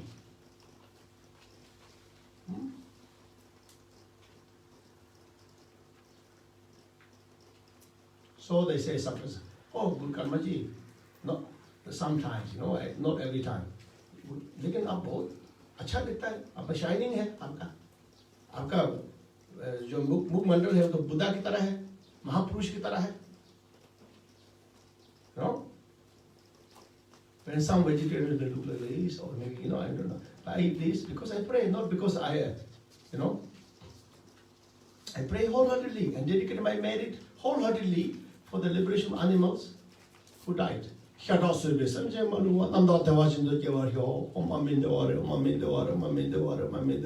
soul of animals waiting. Oh my God. Someone, Bodhisattva is praying, Master is praying. No, I'm fortunate. The soul of animals waiting, and the Master prays and dedicate his merit and recite all holy mantras for purification for the animal. So, according to the Bhajanidhan practice of Buddhism, everything depends on your attitude.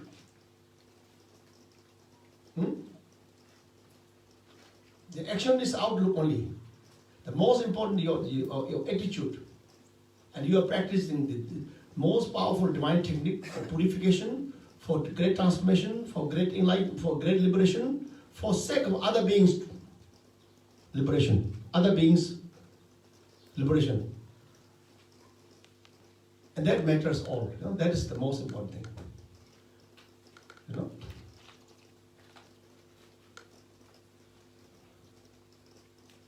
So if I sometimes, especially when I go to a student's house, they already cooked some meat. So I say, okay, no problem. You cooked already, no problem. Let it be,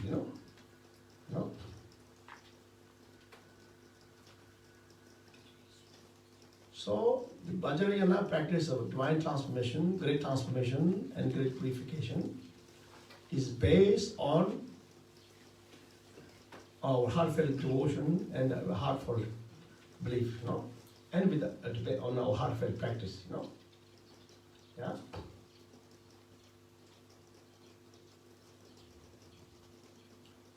Because I have some friends that who are afraid to go by flight, For example, Yossi don't like to fly, Yossi, hello, edit. Yossi don't like to fly, He don't like to go in airplane, No, he don't like it. So some people have difficulty to believe the high tech. High tech go to, they have fear to go to by rocket to the moon, by airplane, which can reach, where you can reach other corner of the world in a few hours. They don't believe. They think this is too risk, too much. They cannot believe. So they don't enjoy the flight. And they don't enjoy to travel, and to see the different part of the world. So Vajrayana practitioners need heartfelt trust, belief, and heartfelt devotion, and heartfelt practice. That's why also in Tibetan Buddhism also, the yogis, the yogis who have family, who have a wife, who have family, they are again attracted, who are great Vajrayana practitioners and who have family, they are again minimized, underestimated by the huge community of monks and nuns, and that they are like dirty people, they have family, He's a Nakpa, he's a yogi, he has family, he has a wife, he has children. Again minimized, again disrespected, And the Nakpas who make the greatest practice of transformation, Vajrayana, sometimes they feel like very disrespected. They have to feel like they are shameful. Because the Vajrayana practice of divine transformation is minimized, as a disrespected, and underestimate all those professors, all these intellectual people, The monks and nuns who have ego, I say, I'm monk, I have my full vow, yes, I have I have, wow, I'm a pure Orient Kelung and Ketsul, And others who are not Kelung and Ketsul, any other Dharma practitioners who are married and who are practicing the Vajrayana practice, recitation of mantra wholeheartedly with the wholehearted belief, they are minimized. Oh, no, this, and then they laugh, So Vajrayana practice, which is the greatest practice of great transformation, great purification, and great liberation, is minimized, disrespected. This is very unfortunate,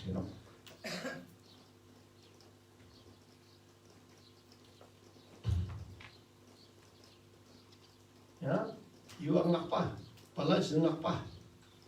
Huh? You know?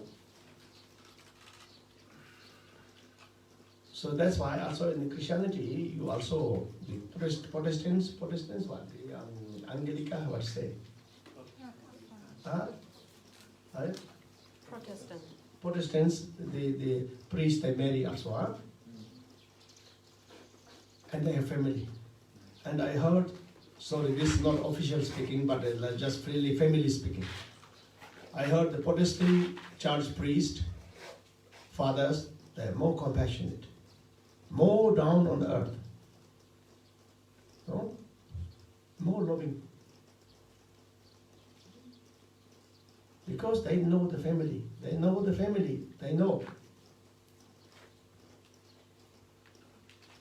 They have to deal with the family members with love and care.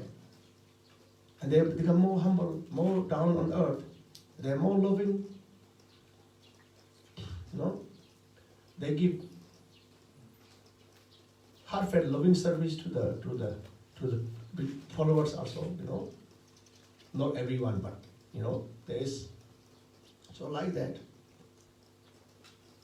So this fortunate world of Buddha Shakyamuni, this fortunate world of Guru Padma Sambhava, is absolutely blessed by the most powerful, most dynamic teachings of Vajrayana, of great transformation and great realization. No?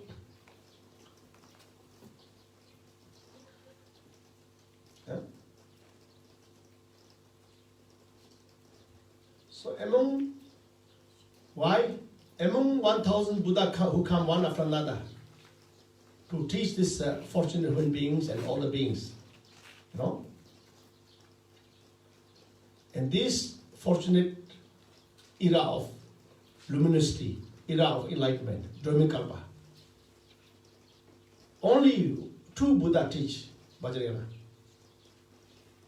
Buddha Shakyamuni and the last Buddha, Mupathai, 1000th Buddha. And other Buddhas, like first Buddha, second Buddha, third Buddha, did not teach Vajrayana. Teach basic teachings of practicing the wisdom, enlightenment, and universal loving compassion. The basic teachings of Mahayana, and then it includes also Hinayana teachings also. This most dynamic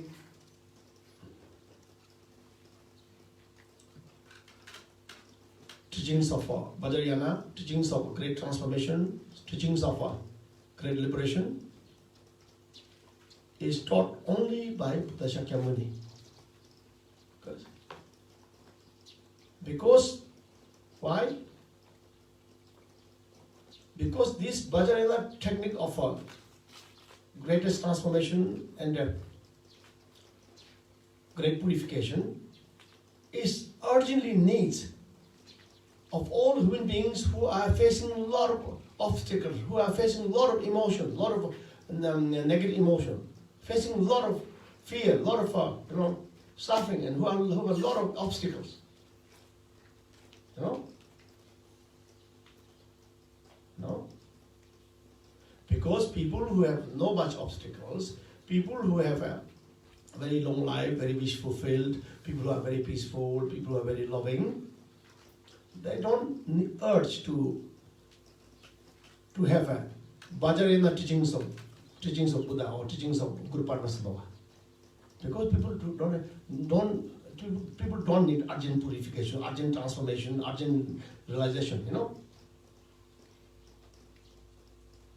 This Vajrayana technique of great purification, great transformation needed those human beings. Like during Buddha Shakyamuni was born, he purposely chose this time. The human beings experience the maximum fear, maximum suffering, and human beings who have a maximum anger, maximum desire, maximum greediness, maximum selfishness. The human mind is very wild and very, very disturbed. During this time, Buddha Shakyamuni chose to come to liberate those human beings, to enlighten those human beings who experience a maximum negative emotion and negative atmosphere,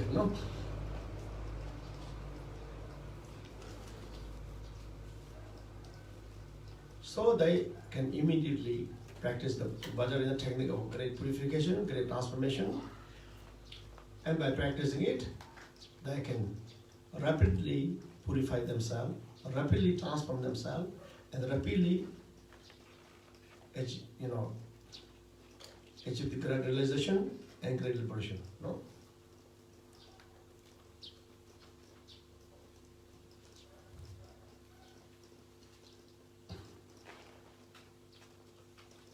For example,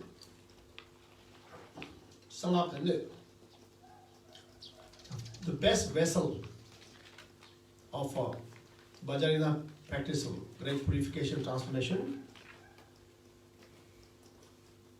is people who have a heart of belief, heart of devotion. Number one.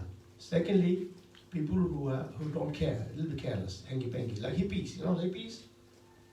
They eat anything, they drink anything, not much disciplines. They are a little bit hanky-panky.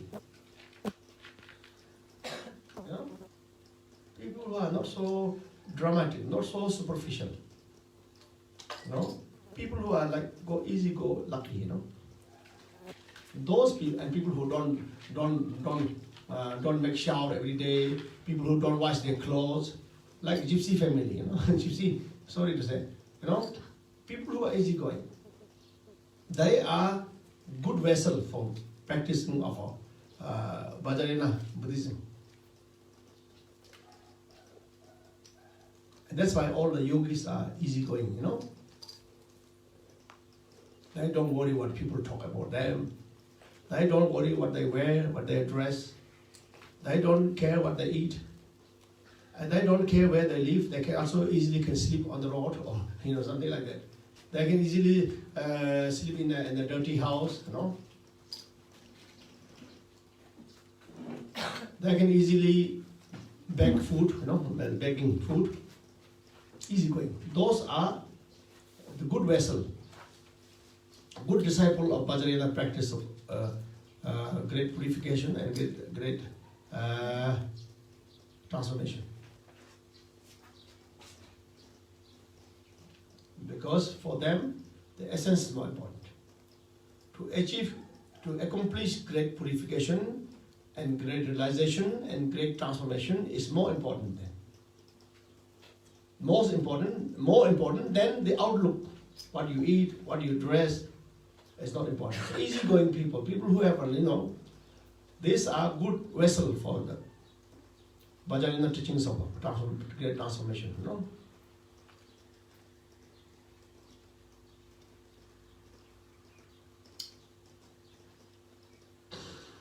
Like Indian 80 siddhis, 80 Mahasiddhi, Tup Jaju. 80 Mahasiddhis who were in India. In India, there's two kind of thing. One is very learned, very professor, and very enlightened, very realized great being, great masters, like Nalinda from Nagarjuna, Aryadeva, Chandrakirti, and all this, who wrote wonderful teachings and books,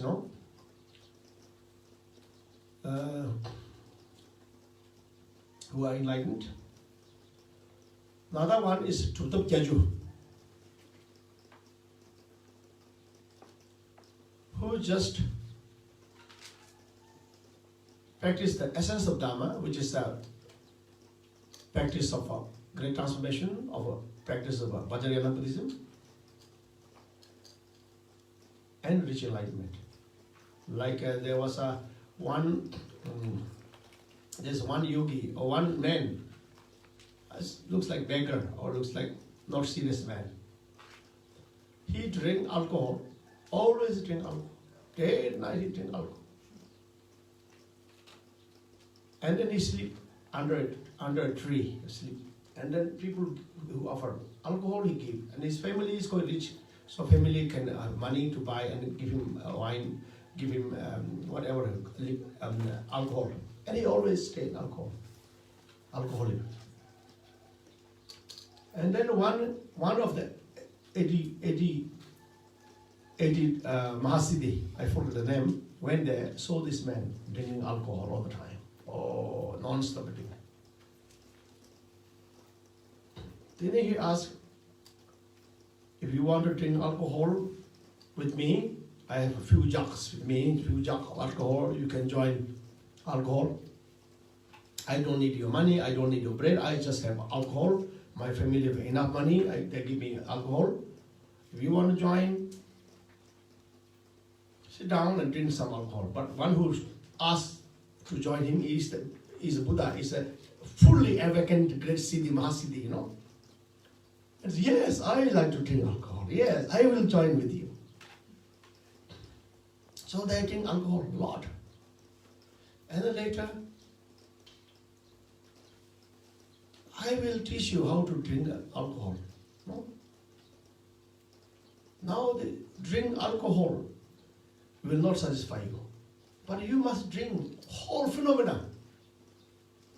You must drink whole cosmos, whole phenomena. Huh? And you will satisfy. And you will be forever satisfied. And then the alcoholic man says, how to drink all phenomena?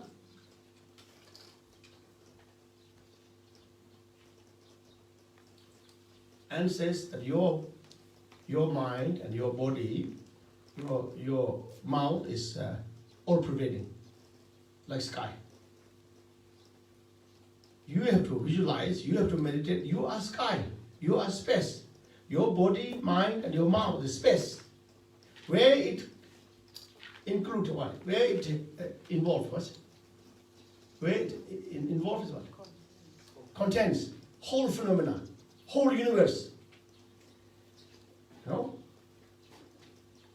And whole phenomena, whole universe will be inside you. You know? You are space, your body is mind, your mouth is space, and drink all phenomena.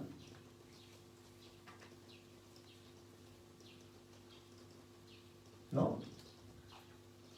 So like this something similar, no? And then how do you, for this, first you have to practice that you are space. You have body, which is space. You have mind, which is space. You have mouth, which is space. And then drink all phenomena, nature of emptiness, you know. The yogi, because the master who teaches is fully enlightened, so of course when he speaks every time and drink together also, they bless, you know. He bless, because he transforms his great wisdom of enlightenment in the alcohol, which they drink together. I think the enlightened Mahasiddhi have already blessed him, you know. So he's got very interested. And then he gradually lose interest of drinking alcohol, and he started to meditate because he liked to drink whole phenomena and satisfy himself forever. And then within 7 days, this alcoholic man reached enlightenment. Realized the Mahamudra nature of his mind, you know, and he become Mahasiddhi. His name is Brahma. I think Brahma. So you can read the life story of each 80 siddhis in the Mahasiddhis. This is translated already, you know. So, Bajarayana vessel, who are like alcoholics also, you know, and who are thieves, you know, thieves. One siddhi met one man who always thief, you know? And the Mahasiddhi teach him how to make more thief. You can thief all phenomena. You can take all, you can rob all phenomena. So you see, like that. So those 80 Mahasiddhis who practice the essence of Vajrayana technique of transformation, they were all not well disciplined. They were all easygoing, lucky, you know, very natural, easygoing, you know. quite undisciplined, but they have very strong heart of belief, strong heart of devotion. You know, they practice, they all reach enlightenment, achieve great liberation, become great Mahasiddhi, realized being. But this Mahamudra and this Vajrayana technique of practicing the great purification and great transformation is very much disrespected and very much underestimated by many community of Buddhist communities, and of course by other religions also, you know. So this is quite unfortunate, you know, but doesn't matter. But Vajrayana is still there. More the human beings experience more fear, more suffering, when human beings are facing more obstacles, the Vajrayana technique of great transformation, technique of great purification, play a very dynamic, absolute dynamic role in order to purify, transform heart of all those human beings who are disturbed, who are suffering, you know. Vajrayana's technique of great transformation, great technique of great purification play an even greater, even more powerful dynamic role. You know? So people who practice Vajrayana, great technique of purification, great transformation, and people who have a devotion to the Vajrayana practice of great purification, great transformation, we are absolutely lucky. We are absolutely blessed.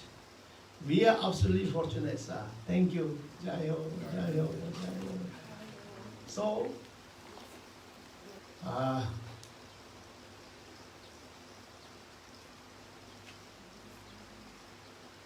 so I'm supposed to read the 4-session Guru Yoga. No? But I think this teaching, this heartfelt speech may inspire and bless you even more stronger, you know? Yeah? Jai Ho, Jai Ho, Jai Ho, Jai Ho, Jai Ho.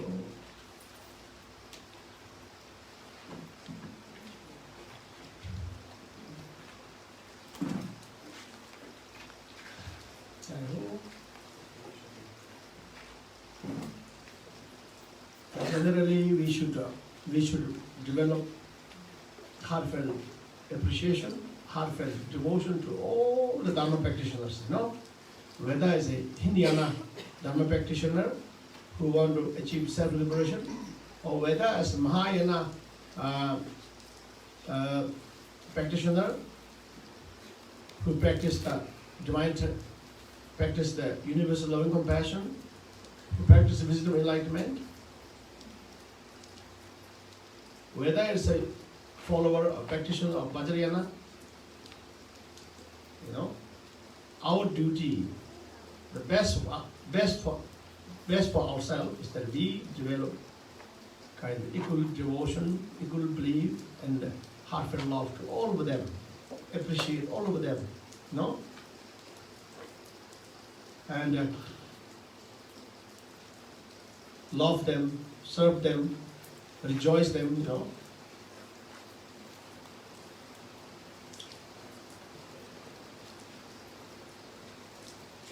All the teachings of Buddha are immaculate treasure of wish fulfilling jewel, you know. So by practicing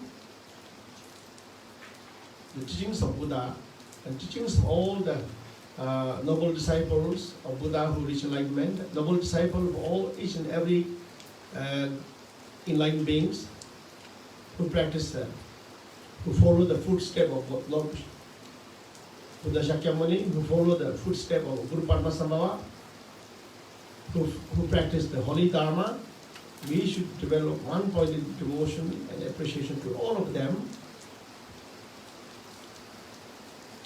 And the essence of practicing Dharma is conquer your ego. To conquer, win over your ego, to win over our anger, to win over our greediness, to win over our negative emotions, and able to purify them, transform them, and realize the immaculate nature of our mind, which is forever peace nature, forever freedom nature, forever loving nature, forever blissful nature, and forever enlightenment nature, and forever perfect nature. And realize the nature of all phenomena.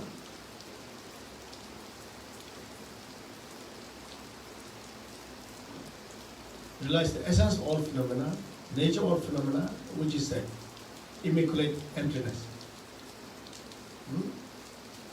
So come to and to purify our, to practice and develop the wisdom and enlightenment, and purify and transform our dualistic fixation and ego attachment. Transform our ego attachment into universal loving compassion, and transform our ignorance into all-knowing divine wisdom of enlightenment. This is more fact.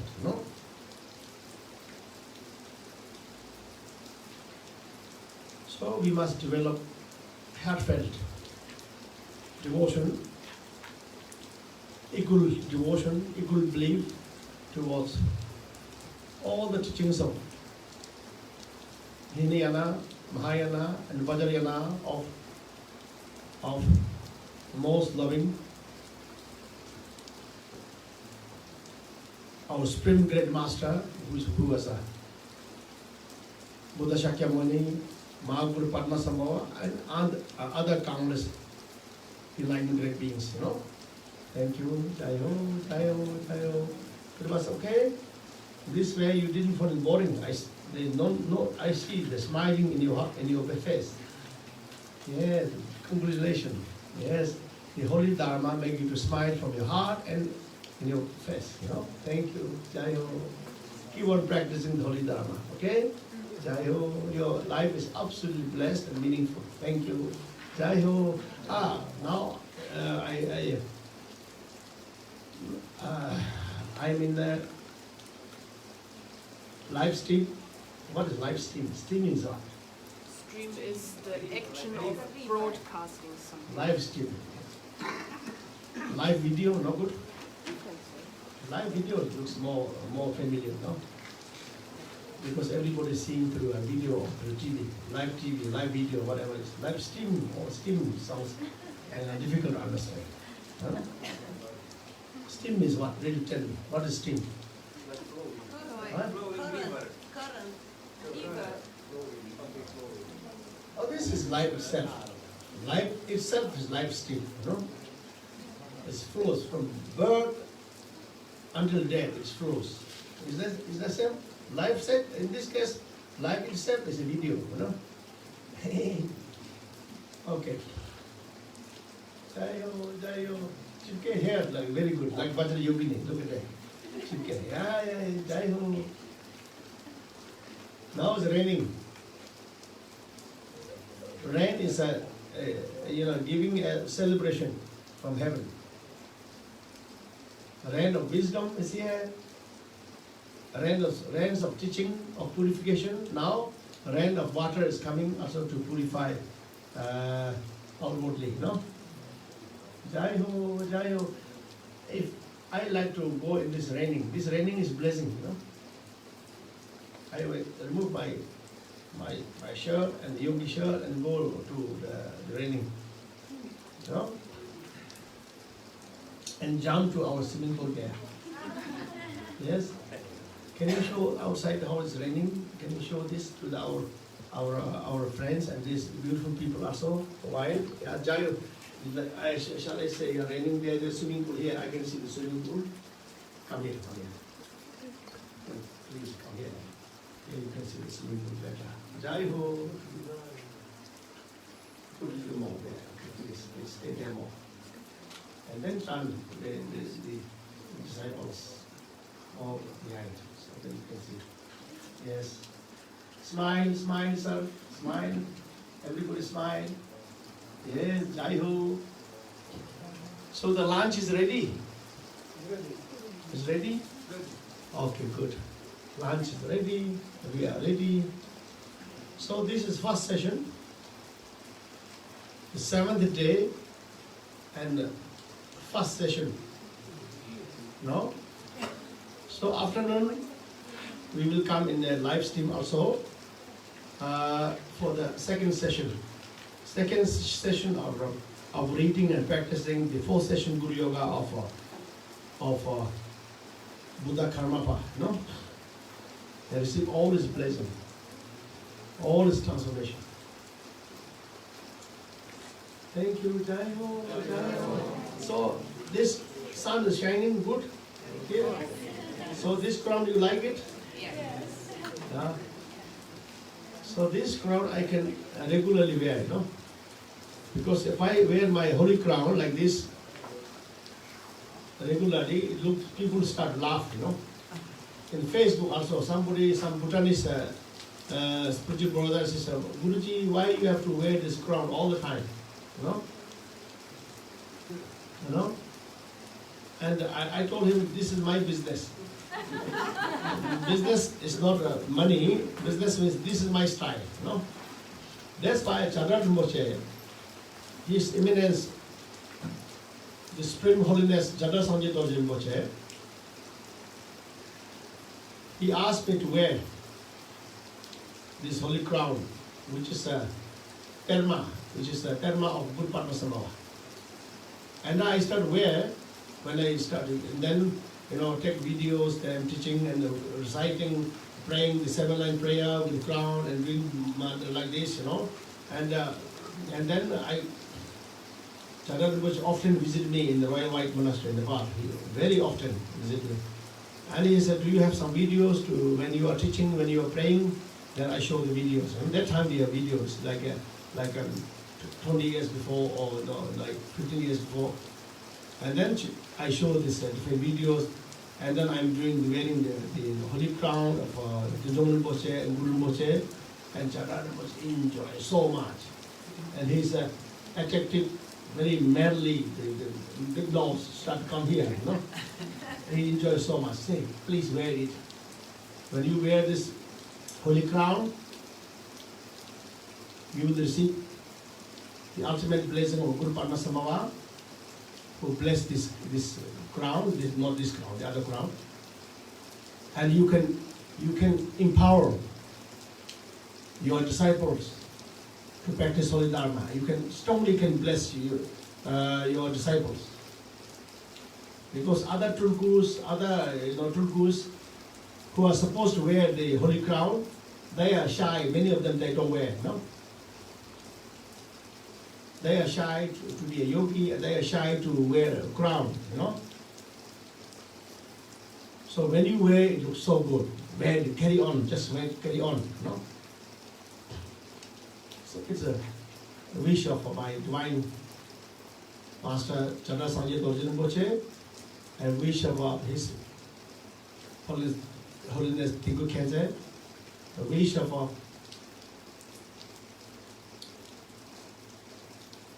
His Holiness Kending Thais Rinpoche, because when I went to visit His Holiness Kending Thais Stupa in Sharabling in India, I showed the crown and he just put, asked me to wear.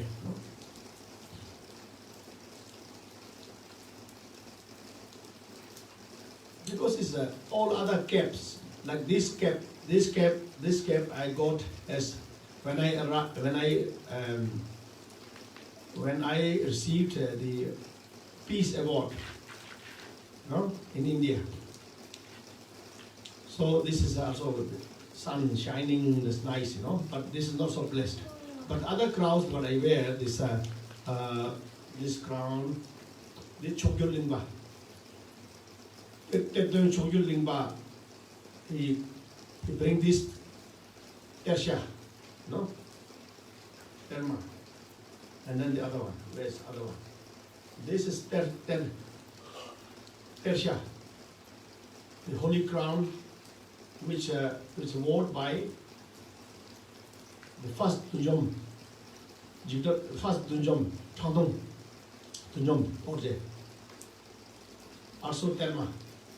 So this has a special meaning, special kusum, 3 divine kayas, and so much blessing,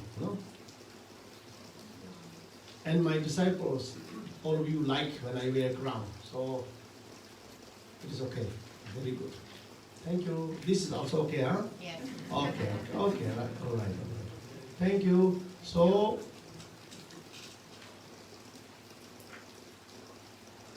after 2 hours, we see again, okay? We meet again here. So now enjoy your lunch, okay? And enjoy to have the boys can easily remove your shirt, and take this rain of wisdom, rain of blessing outside. I will also do it. Thank you. Jai ho, jai ho, jai ho. Thank you, all the friends and students. Some great beings, sometimes great beings, a great master, great Rinpoches, great Tulkus, great lamas, accidentally or interestingly, they also take their chance to view Master Karmatan Vajalsan's live stream, And many of them, they share their heartfelt love and they rejoice the spiritual activity of teachings, spiritual activity, spiritual ceremony and prayers, what Master Karmatan Vajalsan is making with his disciples. Many of them, they rejoice, share their love and blessing for us. Thank you. And other disciples, my own friends, students, and well-wishers, and Facebook friends who also appreciate, who also like this live stream. Thank you for your kind attitude. Thank you for your beautiful mind, beautiful eye, which can enjoy this live stream and bless us. Thank you. Jai Ho, Jai Ho, Jai Ho.